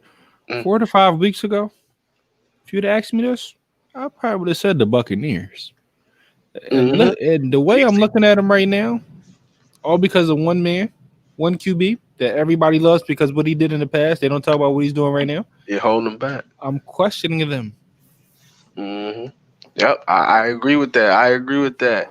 Keep it Cuppy, and McCaffrey. Yeah, AKA Mr. Underrated, Cooper Kupp, and everybody, a lot of people out here in the NFL say this, most underrated wide receiver in the game. I believe it. I believe it. I believe it. All right. Now, before we move to the NBA, Chris, tell them how they could get a free T-shirt, my brother. Listen, I see everybody in the comments. I see some new people in the comments. I just want to say thank you for supporting us. You know, something on ASAP Network. Here we do. You know, comment on every video. Comment on all the times we go live. Like the page, share the page. At the end of the month, we're going to tally everything up. Whoever's the leader, they're going to get their very own ASAP Network T-shirt, and they're going to be crowned Viewer of the Month. And for the people that can't comment, like I said, you know, watch maybe the next day. How can they get a T-shirt? Yes, you know, thank you for your support, you know, as well. Just message us on Instagram, Facebook, or Twitter. Search our $14.99 plus shipping and handling. Like I said, message us on Instagram, Facebook, and Twitter. Search our $14.99 plus shipping and handling. You'll get your very own ASAP T-shirt ASAP. There it is. There it is. We go. I'm gonna give it up to Chris. Give it up to Chris Yes. Brown. He's gonna lead us into the NBA. Now, talk some basketball action. the NBA, you know, season starting in 15 days. You know, every time comes basketball time, we gotta give a hot take. Freddie, you're Mr. Delusional hot take. So I'm gonna let you start it. No, actually, I want to hear yours last. Because I want to be aggravated when I hear yours. Coach Cam, you had some hot takes this show. Mm-hmm. That some of them became true. Yeah. What's your hot take for today, Coach Cam? Oh man, you know, I don't want to come too hot, but I'm gonna have to. I'm gonna have to come real hot on this one, man. Do it. What I see and it's concerning with me. I think that you're going to see the Toronto Raptors miss the playoffs. Yes. Sorry, my bad, but I said this before. Go ahead. The floor is yours. The reason why I say this is because, look, they have a lot of things going for them. This COVID situation is not treating them well. Canada is, you know, playing it very safe. They don't even want them playing, you know, their home games there. That's mentally taxing throughout a whole year. Remember, the bubble was a few months, and even then, you had players melting down. Can you imagine where they have to, you know, they're away from Toronto, they can't play at home. Now you talk about you got to try to have your family travel with you, and they all can't travel with you. You know, school happened for the kids, and you know that all that affects the mental of a player. Not being able to see their kids, not being able to see their families, and they're going to have the most, you know, trouble of this at all because they don't even get home games. They don't get any sanity at all. You know, just being at home, and that's huge. I think that's huge for them, and I think you'll start to see just, you know, the Raptors. You know, they were still riding high off that championships. They were still playing like they had something to prove because everybody written them off without Kawhi. I think you see, you know, you saw Siakam kind of step back to the pack.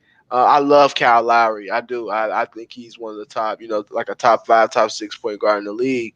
You know, in between the ears, you know, with his IQ and just gritty play. However, I'm just looking at this roster. You lose Ibaka, you lose Gasol. I know they added a few pieces, but I'm looking and I'm like, how are they better than last year? And you see teams that are getting better and they're going to be better. I don't know. I think, you know, you're going to start to see this team fall off a bit, and this is a team that could possibly miss the playoffs. And I know that's a bit, you know, that's what hot takes are for. But yeah, I think they missed the playoffs. Now, I said that, you know, before people called me crazy. At one point in time, some people in the network called me crazy. I'm glad that somebody understands when you lose certain pieces and other teams get better and you don't, you're going to be bad. Like they added Aaron Baines for Ibaka and Gasol. I'm just not seeing. And Aaron Baines is good. Don't get me He's wrong. all right. Yeah, He's cool. But we're going to have to see him now prove it, how his game improved on a winning team trying to win something. Now, Freddie, I did say I was going to go to you last, and I'm going to hold on that because I'm curious to hear what you got to say. So here's my hot take. Now everybody knows, you see the banner right there, I'm a Philadelphia 76ers fan. And no, this hot take is not going to be anything too outlandish. It's just reality. I think Ben Simmons is going to have a better NBA season this year, and here's why. He has a head coach and a coaching staff that believes in him. I'm not going to come out here and say he's going to average 30 points. I'm not coming out here and say he's going to lead the league in anything. I'm saying we're going to be here. We're going to see a better basketball player. We have a head coach in Doc Rivers that believes in you, that said he's going to give you the keys when everybody sees your game is making everybody around you better. You like to run, give the ball to open shooters. And then what does the front office do? You give him Seth Curry, who's a great shooter. You go draft Isaiah Joe. You get Tyrese Maxey. You got Danny Green, capable 3-and-D guy. Freddie, why are you shaking your head? I don't understand. You'll see in a minute. Okay, whatever. Anyway, like I just don't I gotta let him go first because he already pissed me off. Trust the process 50 more years. The process just started this year. If you want to be honest, the process just started this year. Why? Because we have a new head coach. Why? Because we have a new GM and a better roster. Ladies and gentlemen, this is the best team we've had since we had Ben Simmons and Joel Embiid. Why? Because we have a better coaching staff than we had in 2017, 2018. That's a fact. 2017, 2018, the coach took the ball out of Ben Simmons' hands and never put him in a position to dominate. Listen to what Jimmy Butler said. I just don't understand why he now decided in the playoffs to switch things up, then go back and forth every game. You realize in the playoffs, it's not the time to switch major things up like that. And that's just facts. This is coming from Jimmy Butler. So this is not anything I'm saying. This is coming from Jimmy Butler. This is coming from JJ Redick, things that they said when they left the team. Why is Ben Simmons going to have a better year? You have Sam Cassell, who is the point guard guru. Look at what he did with John Wall. Look what he did with Chris Paul. Look what he did with Shai Gilgeous-Alexander. Look what he did with Darren Collison. Look what he did with Eric Bledsoe. What this dude does is make point guards better. Why? Because he was a former point guard. He knows how to play the game. I'm not coming out here and say, I didn't say nothing about the Sixers. I didn't say the Sixers going to be the first seed. I didn't say the Sixers are the favorite. I said Ben Simmons, the basketball player, is going to have a better year because he has a coach around that believes in him and a coaching staff willing to put him in the best situation and utilize all his strengths and help him with his weaknesses. We didn't hear none of this when Brett Brown was the coach at all. At all. There was the same system, same dried out system that didn't work. We tried to get new players. You go get Al Horford. You don't put Ben Simmons in the best position for him to succeed. So the new head coach and coaching staff, Ben Simmons, I don't care what his numbers are. I want to see a better basketball player, and I think I'm going to see a better basketball player this year. Go ahead, Freddie. The reason why I was shaking my head is because it's crazy that I was going to talk about the 76ers as well. So I'm this hot take, all right? So you got the Brooklyn Nets. You got the Bucks. You have the Milwaukee Bucks in the East. You have the Philadelphia 76ers, man. As a Laker fan, it hurts me to say this. I'm impressed with the 76ers have done. The Daryl Morey came in there and changed his franchise around.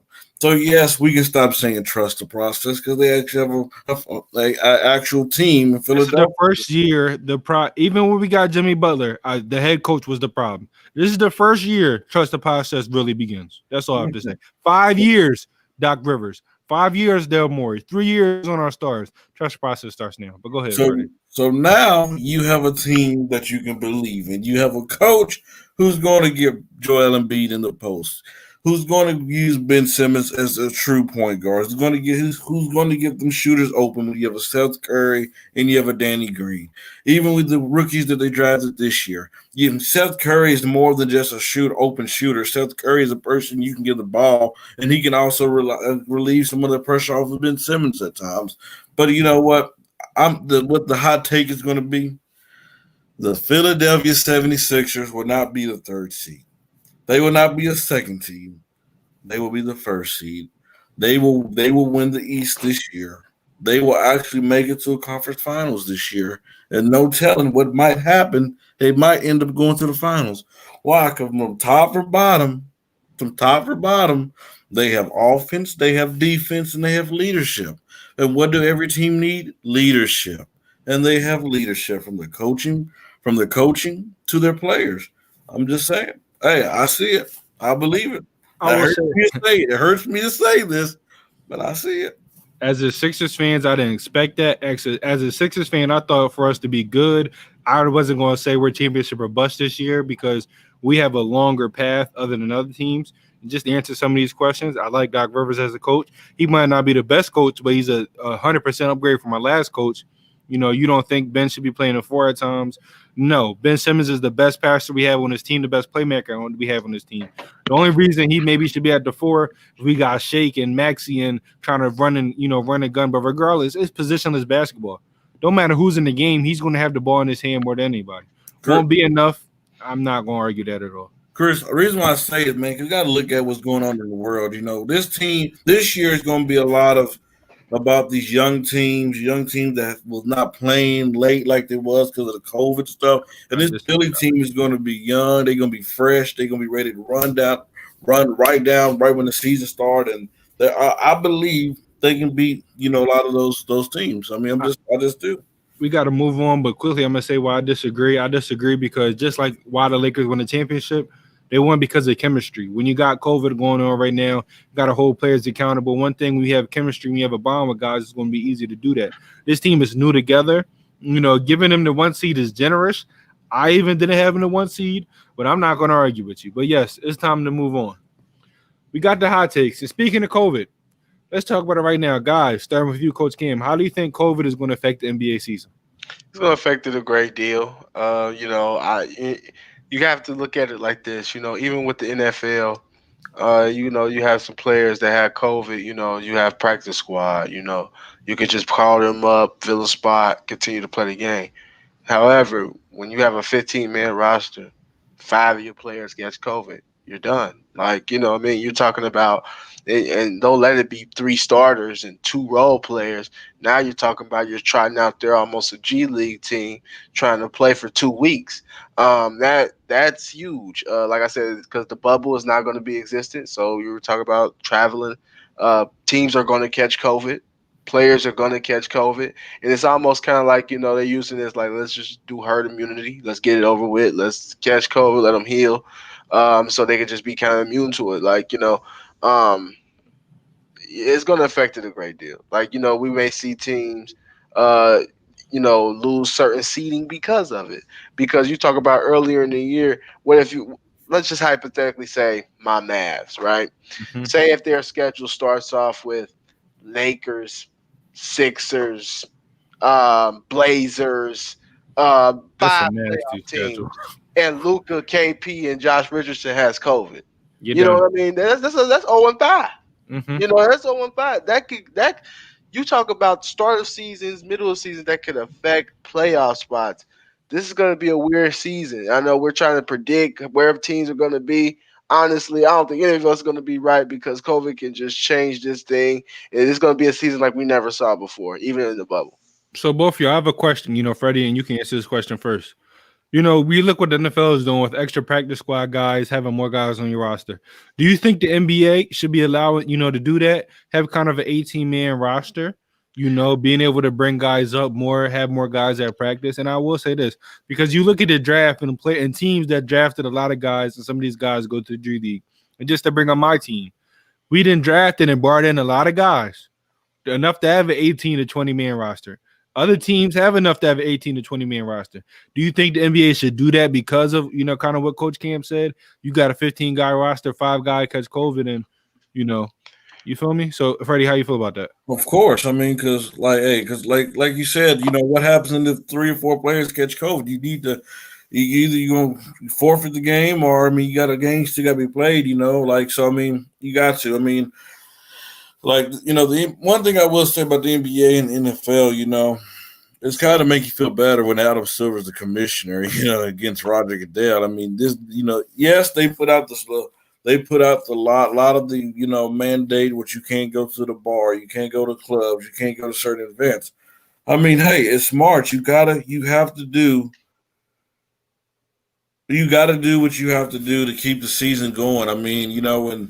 And the players, they got to be smart. So, hey, we'll just see. And hopefully they'll finish the season and just hopefully I don't know, just hopefully they can finish the season safe and smart. Now, but you see what the NFL and Coach Cam asks you this. You see what the NFL is doing, how they're being able to reschedule games. NBA, they're playing back to play a game February 5th and February 7th. If there's COVID involved, I think with the NBA, it's going to be harder to reschedule some of these games. A lot harder to reschedule some of these games. Yeah, I agree with that. It's definitely going to be harder to reschedule. The only thing, you talk about, expanding the roster. I mean, obviously they have it. The coach testing, that don't make no difference. But yeah, you talk about expanding the roster. It's going to be hard. It's going to be hard to do that. You talk about college players up from the G League. They're going to have to get tested. Because they're in a different city. Then you know what I mean. So, because even with the NFL, when you sign a free agent, they got to get like 3 tests done, 3 negative tests done before they can even participate in activity. So this is going to affect the season. And I think you're going to see a lot of players in those back-to-backs because it came out a rule that said today you don't have to play players back-to-back if they're not on national TV. You're going to see a lot of star players sit out, like your LeBron's on back-to-back. LeBron's resting, Joel's, and all these star players, in my opinion, that are on the older side, they're going to rest a little bit more. And the star players that have, got Paul George, which we're going to talk about. Actually, we talked about him already. We only got to bring him up again. Paul George, Kawhi Leonard, guys that are stars but have injury problems. I see them sitting out a lot. Did you guys see what the NBA mandated today, though? Like, it's where they don't want them sitting out national TV games. Like, if you do, they're risking teams to lose draft picks, suspensions, fines, and everything. Yeah, they don't want you to have a national TV game on Saturday night and you watching G League. They're not trying to lose that money because right now that's generated that money in right now because you can't bring it. And you know what team got the most national games? The Lakers. You know who not? That I mean, you'll always have the most national games. But my point being is that when you got LeBron, he can't sit out. But let's move on. Speaking, of national teams, national player, teams being on national TV. Star player in the league, James Harden. It's been a lot going on with him and the Rockets. Him not showing up to practice. He doing other things that we're not going to mention on the show. Where do you think, and do you think, I'll ask you like this. Do you think the Rockets should trade James Harden? And where do you think the Rockets should trade James Harden to? Freddie, you go first. At this point, you have to trade him because the dude clearly don't want to be there. The dude's not showing up to the training camp. But where do you trade him to? You trade him to who's going to give you the most for him. I mean, you don't just trade the guy because he wants to go to Brooklyn. You don't just say, go to Brooklyn. No, you're going to trade him to the best place that's going to give him the best package. And, it's kind of, I'm trying to question this dude like, I'm about to question this dude, like, what's the deal, dude? Like, Danny Ainge, you're Boston, like, bro, like you let AD go, you let these players walk, like you have draft picks, you have talent. Like, could you imagine James Harden going to Boston? That's going to put them right up there with the Brooklyn Nets. It's going to put them right there with the Philadelphia 76ers, with the Milwaukee Bucks. They're staying the same team. We've seen the same team. Yes, they got a Tristan Thompson in there, but guess what? They need some more. I mean, you mean to tell me they would not take a Jaylen Brown, a Marcus Smart, some draft picks, some first-round draft picks? You put James Harden with a Jason Tatum, and they're like. Freddie, you talk about the Nets and the defense. When you trade away the Celtics' 2 best wing defenders, what defense are they going to have? You understand, but they need to make a move, man. I don't see Boston to me is not making moves that they need to make. I'm just saying, they need to bring a star in there to help Jason Tatum because I don't know, man. No, I 100% agree. I said for a while Boston missed out on their shot. They had all the ammunition in the league to get any star they want to really build a dream team over there, and they ruined it. And I think what hurt them, and I'm surprised, Tatum ended up re-signing is what they did to Isaiah Thomas. And you heard Anthony Davis and his dad say, I would never play for an organization that does your star player like that. Neither would I. And that's why I always say these players don't show these teams. They don't, have to give these teams any loyalty because things like that, they don't have no loyalty ties to you. Now, Yeah. Coach Cam, should James Harden be traded? We all know the answer. But where do you think James Harden should go? Hey, it was a hot take a while ago. I still think the Brooklyn Nets is the spot And you for James predicted it Harden, before anybody did. and I think that's the spot for him. And they got the most pieces to give up. I mean, if you think about it, if you're the Rockets and you want to compete, possibly, and build around young players, you can get a Dinwiddie, you can get a Levert, you can get a Jared Allen, you can get these pieces. Or if they say no to Jared Allen, we end up in DeAndre Jordan to make the salary cap work. He comes off the books. Now that frees up money for you. People like to play in Houston. As far as free agent signings, they could get a free agent to sign in Houston. I think so. They need to make the move. They need to trade him to the Brooklyn Nets. It's in certain cases, I know organizations don't like to give exactly what they asking for. But I see it too. Say they have to give up Kyrie. I don't think they do. I think because if James Harden comes out, he's not showing up to training camp. Mm-hmm. So he's dictating this. Like, look, y'all gotta get me up out of here. I want to be traded. And when a player comes out, basically say they want to be traded, their value kind of decline a little bit. Not saying Harden's bad, but you got to get what you can get for him. And if you can get a Dinwiddie, Levert, a DeAndre Jordan that's making $20+ million off the books in a year, and draft picks, you set yourself up for success in the free agency, and you got young pieces to build around.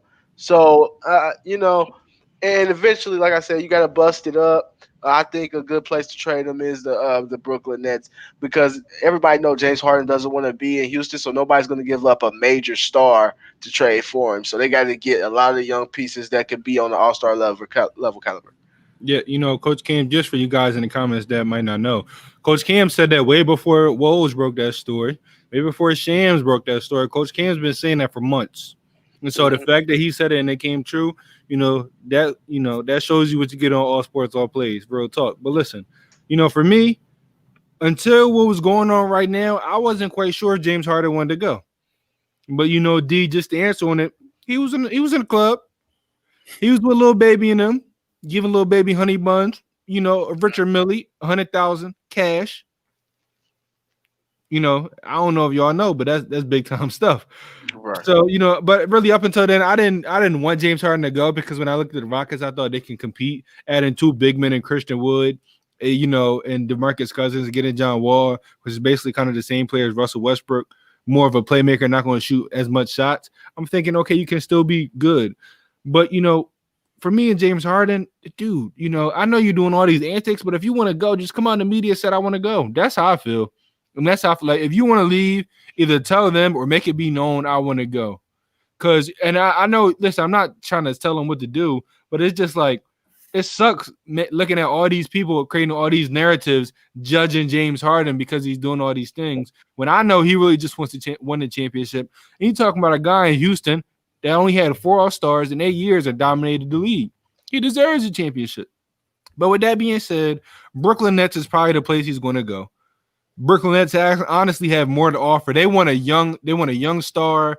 They want a lot of players. They want an All-NBA, All-Star type caliber player. You got that in Dinwiddie, giving you like 20 and 7. Levert is very good. You got Allen. You could throw some draft picks. So when I look at the Sixers, we don't have as many players, and I'm not giving up Ben Simmons or Joel Embiid for James Harden. I don't want to do that.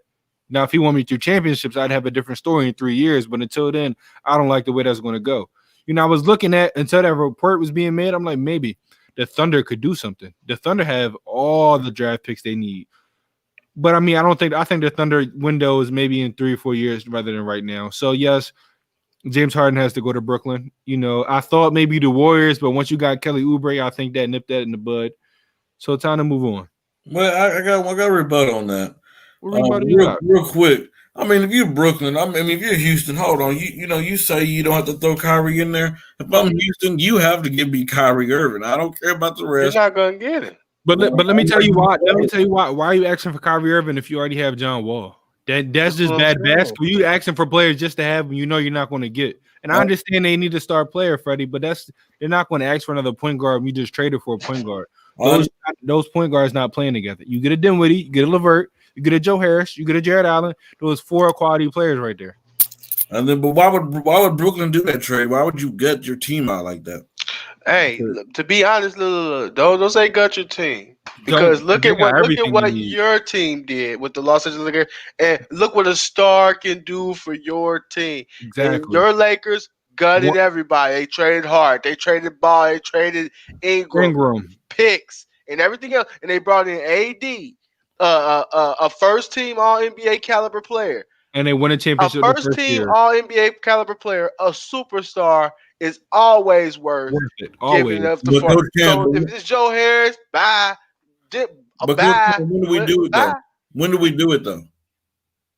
This is still the off season. We did it beginning of the off season. We didn't exactly do it now. It's still the off season. All the good free agents are just about gone. How you gonna fill the roster? You listen, league veteran minimums. You don't need the top guys when you got 3 all-stars. You still got your center. You still got everything you need around them. But those 3 guys, you still got Jeff Green off the bench. You still got quality guys off the bench that's going to do their role. Nah, who was your bench? Who was your bench when y'all won a championship? We had a decent bench. LeBron came out and said all the time, we got Montrez, we got Dennis Schroeder because we needed help on that bench. We had a decent bench though. That's going to have the same type of bench y'all had, a decent bench. Nobody doing anything great for them. Nah, I disagree. Now you disagree because it's another team. It's time to move on because I'm not trying to argue with Freddie right now. Real quick. What's the team in NBA that everybody seems to love right now? Maybe because they made a lot of free agent moves. Maybe because, they kind of got better. They added a new coach. What's a team that everybody loves, everybody that's high on, and you think they're not going to be as good or maybe even fold next year? Freddie, I'll start with you. Coach Cam, what's your favorite line? What can go wrong will go wrong. Man, the Los Angeles Clippers. I've been hearing too much of Paul George doing a lot of this. He's been doing a lot of this. I agree there. I mean, the season's about to start, PG. Hey, you got to have some accountability. Okay, hey, we didn't get it done last year. We're going to get it this year. Hey, we focused. I'm ready to do it. But he's harping too much on last season. You had Doc Rivers responding to him today to say, too. Hey, you got Ty Lue over there, so don't expect too much to change. I mean, come on. I mean, this team, we've known for years, this team had its opportunities to win championships. Even when they had CP3, Blake Griffin, DeAndre Jordan, JJ Redick, Jamal Crawford, and them boys. They had their opportunity then. Now they had the opportunity last year. But guess what? You have Kawhi Leonard and Paul George skipping practice, not going to practice, not playing today. Guess what? You making the other dogs on that team mad, like Patrick Beverly, Lou Williams, Montrez. You making them upset because them dudes, they believe in, hey, they got that pedigree. They dogs. They come in and work every practice, every game. But you guys take nights off. Then Paul George, you come to the playoffs and you perform like you did this past season. But now, Instead of you going to the gym and talking about it with the work you're doing, you talking about last year. So I expect this team to still still did not correct. And you know what? The things that he was complaining about, talking about, he liked to be in post ups and all this stuff. They showed the stats today. They was doing that, but we know, huh? We know that he was all lying out there, right? But you know what's hurting the team? They need a true point guard. And they still really have not corrected that problem. Yes, you can say they got a big man in Serge Ibaka, but guess what? They still have not got that point guard. So that's what's going to hurt them this year. Can we trust Kawhi Leonard to be that leader? Can we trust him to be the one to get them dudes open shots? No. So that when Rajon Rondo left the Lakers and went to the Clippers should have been knocking on his door. They should have paid him the money. Hey, come with us. But they let him go to Atlanta. And I don't know what they can do.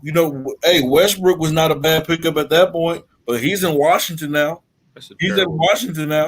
So I don't know what the Clippers can do. So I would not be surprised if they fell off. Actually, Coach Cam, go I'll rebuttal on that and give my answer. Coach Cam, what's the team that you think gonna flop this year? Now, I mean, I'm not gonna say this team gonna flop. They're not gonna flop. Mhm. But I think they're gonna fall short of expectations in the postseason. I hate know it, where you Chris. going with The this. Sixers. The Sixers. I'm gonna be I honest. don't.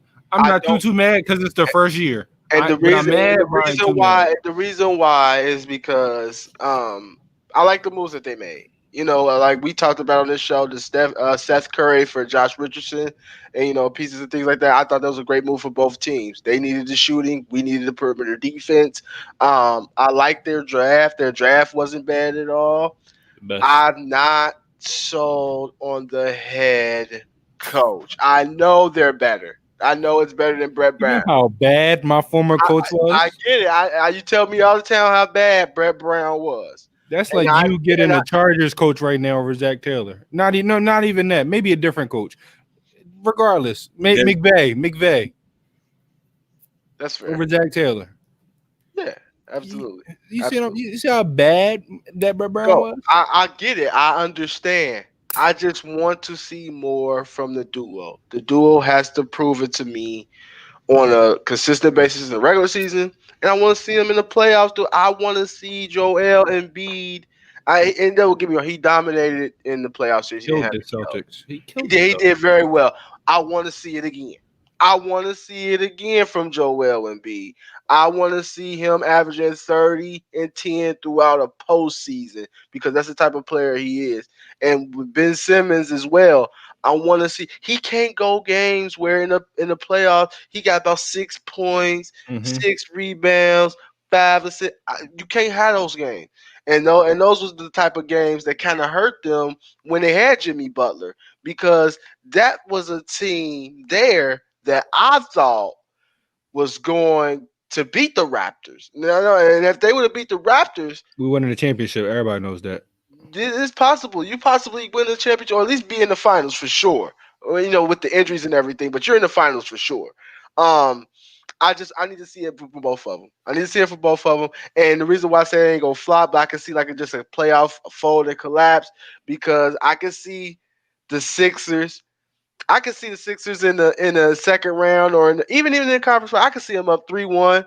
I can see that game 3 win. That third game win. I can see Joel Embiid shimmying and dancing, and I can see them flopping and losing 3 straight. And with Doc Rivers and the mentality of that group sometimes that I see in a playoff series, I can see them folding and dropping a series. And you have a coach of history that's giving up 3-1 leads, so. That's where I go with the 76ers, where a lot of people love them. What Eastern Conference Finals contenders, I can see them falling short of that because of those things. And just a quick rebuttal on that. Why maybe one thing I said, when you got 2 young stars, you need some good veterans. When you add a guy that just won a championship last year, that was up 3-1 last year, that understands you can't celebrate too early in Dwight Howard, I think that's going to be a big piece. And then with the whole Doc Rivers thing, you need to see more. I need to see more. That's why I said, Freddie, I don't know if I see this team in the finals, because I have to see more. I know their potential, but I haven't seen it yet. When I look at that playoff run in 2017, 2018, Ben Simmons was so, here and there because the coach didn't believe in him. The coach didn't the coach didn't put him in the right spots. I think with Doc Rivers, we're really going to see who Ben Simmons is. We're really going to see who Joel Embiid is. And so that's why I think things are going to be different. And, go to Freddie, I think it was more a problem with Paul George than Kawhi Leonard. And here's why. Because Kawhi, other than Game 7, everybody folded. I know the star players, but everybody folded. Other than Game 7, Kawhi Leonard carried them, and he was consistent every single game of those playoffs. Paul George was the one hit or miss, and that's all the stories that I heard coming from guys like Montrez. I don't know if it's true or not, but saying it's more of a problem with Paul George because Kawhi, we seen Kawhi win championships. We seen Kawhi carry the Raptors to the finals and win it. What have we seen Paul George do? So that's just my whole. I do think they're going to be hit or miss. But for my team, see, I was different. I didn't go with a playoff team. I went with a young team that you made some moves, and everybody's saying this team is going to be the new flashy team. This team is going to be the playoff team that is going to surprise people. For me, it's the Charlotte Hornets. I know you drafted LaMelo. I know you go and you pay, Gordon Hayward the big bucks. But does that mean this team is automatically, destined for the playoffs? by just making those two moves when you still got holes on your roster, where you still got a lot of inexperienced players. So I mean, this team right here, I don't see them doing too much in the playoffs. I don't even see them making the playoffs. That's when they're talking about don't believe in it. I don't see them making the playoffs. I like the Wizards over them. They don't have no depth, no consistent depth. So with the Charlotte Hornets, they may be nice. LaMelo might do his thing. Gordon Hayward might do his thing. But for them to be one of the best teams in the East, I don't see it. Guy, it's time to wrap it up. It's the infamous 1 through 3. PG had mental issue. I understand that. We're not going to joke around with mental health issues, but I don't think mental health issues. You shouldn't the ball off the side of the backboard. You're there for defense, and Jamal Murray's giving you work. And then I wouldn't make no comments, but he goes in the media and talks like he just won a championship. He goes in the media and talks like he just scored 40 points and his whole team let him down. Paul George, I'm a big Paul George fan, but these comments that people are saying, they deserve to be saying them when you play the way you play, when you're supposed to be a superstar, when you're shooting like 39% from the field in the past couple of playoffs. People are going to say the things they say about you because year after year after year, you've been consistently bad. Now, guys, it's the infamous 1 through 3 ranking. Today, we have the legend Dirk Nowitzki, the legend Kevin Garnett, and the young up-and-coming guy Anthony Davis. Now, I don't know how you guys did your list, and I do 100% believe every list will be different. I didn't go off total career because one guy's career isn't over. So it'd be unfair to judge these guys' careers. One guy's in his prime. Me personally, I went on their how they played the game, their playing styles. Coach Cam, Dirk Nowitzki, Kevin Garnett, Anthony Davis. Year 1 through 3. You can start. Normally I go 3 through 1, but I'm starting off 1 through 3 today. Let us know. I'm getting straight to it for number 1. Number 1, Dirk Warner Nowitzki, and here's why. Dirk changed the games and how you see the 4 position. Your 4-man cannot be a bricklayer anymore. He has to be able to stretch the floor at least 20 feet. He has to, and you prefer your 4-man to be able to knock down standstill threes as well.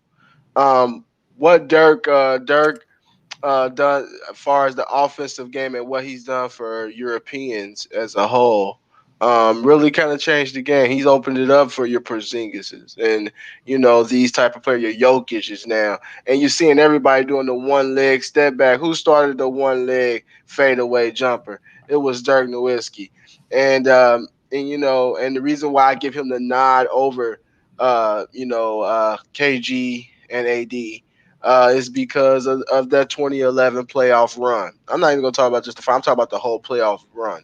If you want to talk about it, knocked out the Blazers, very tough team at the time. I thought they would lose. Yes. And then you talk about you swept the Lakers, who was back-to-back champions at the time. Kind of ended that era. Phil Jackson, of Kobe Bryant, and all of those, Pau Gasol, they ended that era. And then you face a young, hungry Thunder team, smoked them. He was unstoppable in that series. That series, he was, oh man, that was a sight to see, that series. And then you go to the finals where no one gave us a chance.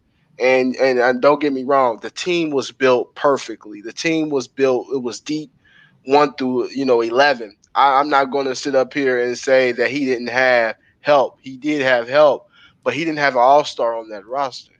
Dirk, as far as him leading them to the championship, had possibly far less support as far as all-stars and all NBA players than any other player to lead a team to a championship. So I'm giving Dirk number 1. Number 2, I'm going with, this is tough, man. This is tough because I've been battling with this all day. But number 2, I'm going with Kevin Garnett. Kevin Garnett, just that dog, that dog in him. And like I said, he played in the power forward era. There's something about those two that I got to put up there because they played in the era where power forwards in the center position was just dominated. So dominant.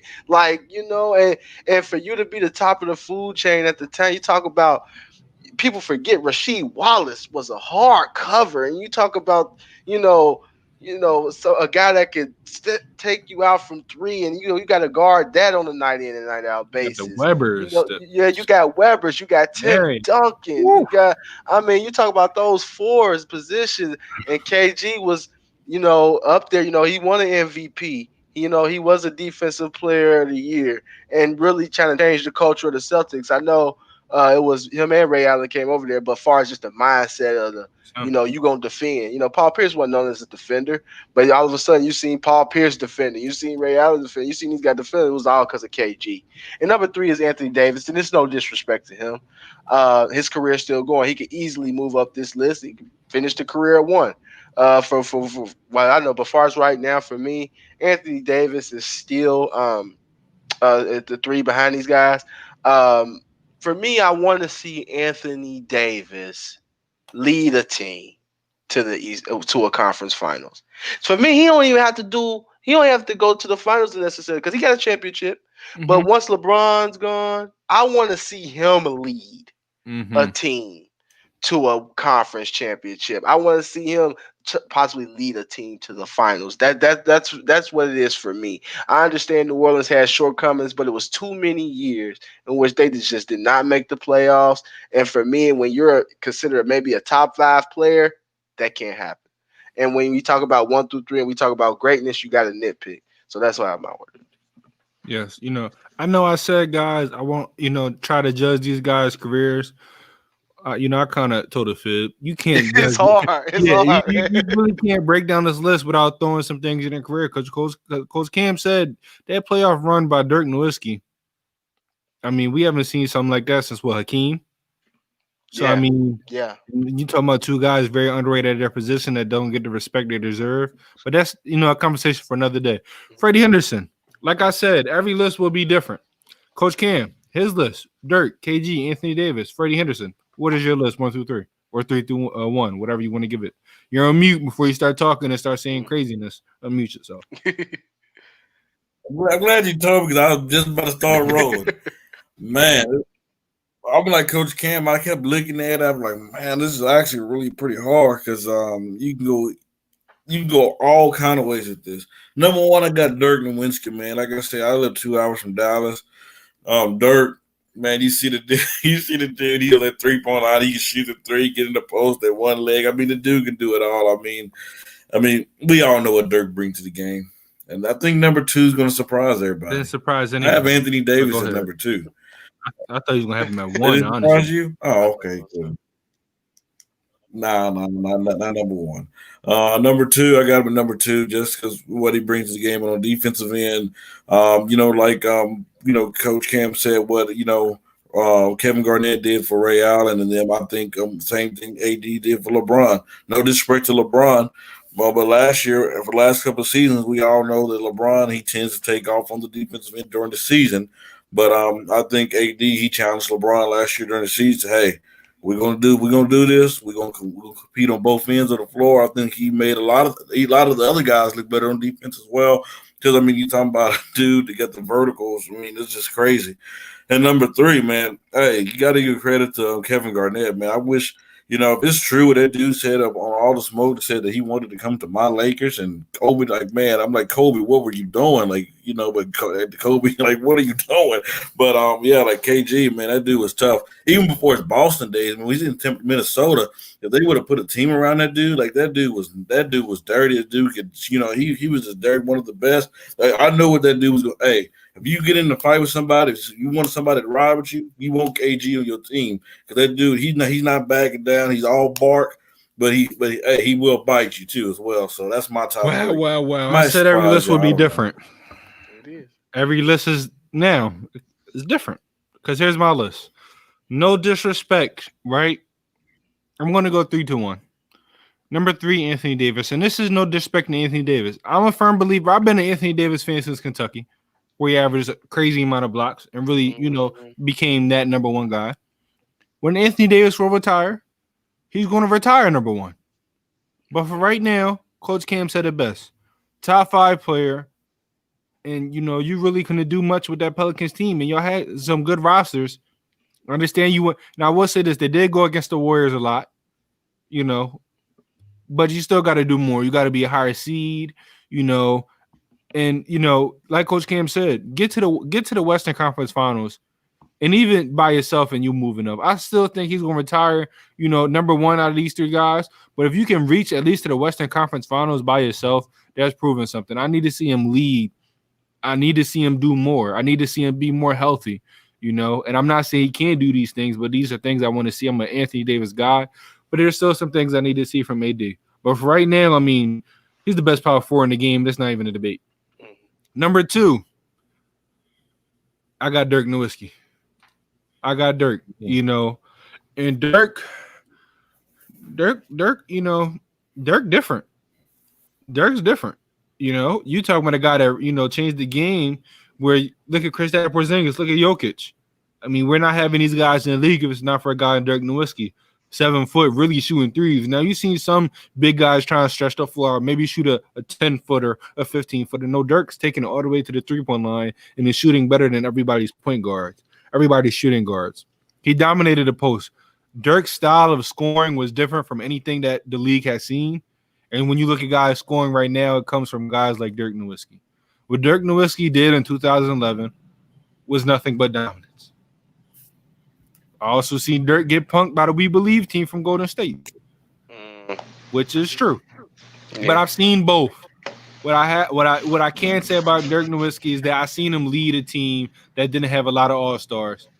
And the reason why I have Dirk 2, not 1, is because I like superstars that can do it on both ends of the court. Defend. And Dirk Nowitzki, he's not a great rebounder. He's not a great defender. He's going to give you buckets, though. And he changed the game of getting buckets as a big man. That's why he's number 2, and all respect to him. But number 1, I have to go Kevin Garnett. We talk about what Dirk Nowitzki did and how he changed the game. There's no Giannis right now. Everybody wants to talk about Giannis. The original Giannis is Kevin Garnett. Everybody talks about Anthony Davis. The original Anthony Davis is Kevin Garnett. You talking about a guy that won MVP with a Western Conference, team and the Timberwolves that messes up everything around him. We always talk about what can go wrong, will go wrong. They number 1. They messed up with Marbury. They messed up with, the Joe Smith incident. And people don't know about I'm sorry to cut you off. Chris. No, you can explain it for him because I know, but explain it for him. Don't know the Joe Smith incident and how badly it crippled the Kevin Garnett era. They underhandedly paid Joe Smith under the table so that it wouldn't affect their cap. And it cost them like draft picks for the next 5 years. It cost them their entire future. And it cost them their whole time. And they couldn't even put nothing around KG. It's sad. And so that's why we talk about leading the team. I fully believe if Kevin Garnett he got the right tools when he was in his prime with the Timberwolves, he would have led a team like we seen Dirk, and questions about Anthony Davis leading the team, KG would have answered all those questions. KG's a guy that's averaging 25, 10, 5, a steal, a block. KG's putting the ball down at 7 foot, going coast to coast, guarding every single guy at 7 foot, guarding point guards, shooting guards, small forwards, power forward, center. Everybody loves what they're seeing from Giannis. They love what they're seeing from Anthony Davis. Put respect on Kevin Garnett's name. Not only did he change, I know Dirk really changed at being more stretching the floor out, but Kevin Garnett was a face-up guy too now. Kevin Garnett had the post moves. He also had the turnaround post fade. He also face up and hit the mid-range in your face, go to the basket and dunk on you. Kevin Garnett is a dog. Kevin Garnett is a beast. And for me, he's number 1, and there's no disrespect to any of these players. But for me and how I feel, I have Kevin Garnett being number 1. But I think one thing before we end the show, can we all agree Anthony Davis more than likely will retire number 1 out of these guys? Yeah. I think so. I think so. You should. You know who's going to be number 4 on that list? Giannis. But that's another story for a different day.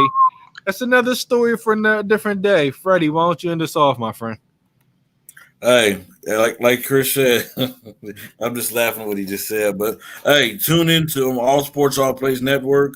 Just not Real Talk, man. We got shows 7 days a week. You can find us on Facebook, Twitter, Instagram, even now Twitch. I mean, you can find us all of it. If you want to catch Real Talk Mondays and Thursdays at 8:30 Central, we hope to see you guys here. And, hey, get a chance to win that T-shirt, man. Oh, D. I like the takes you've been saying. You got to message me on this thinking Giannis going to retire number 2, if that's what you're saying. You're going to have to, Coach Cam, you got to put me in contact with this guy. Glad to I put me in got you. contact with this guy.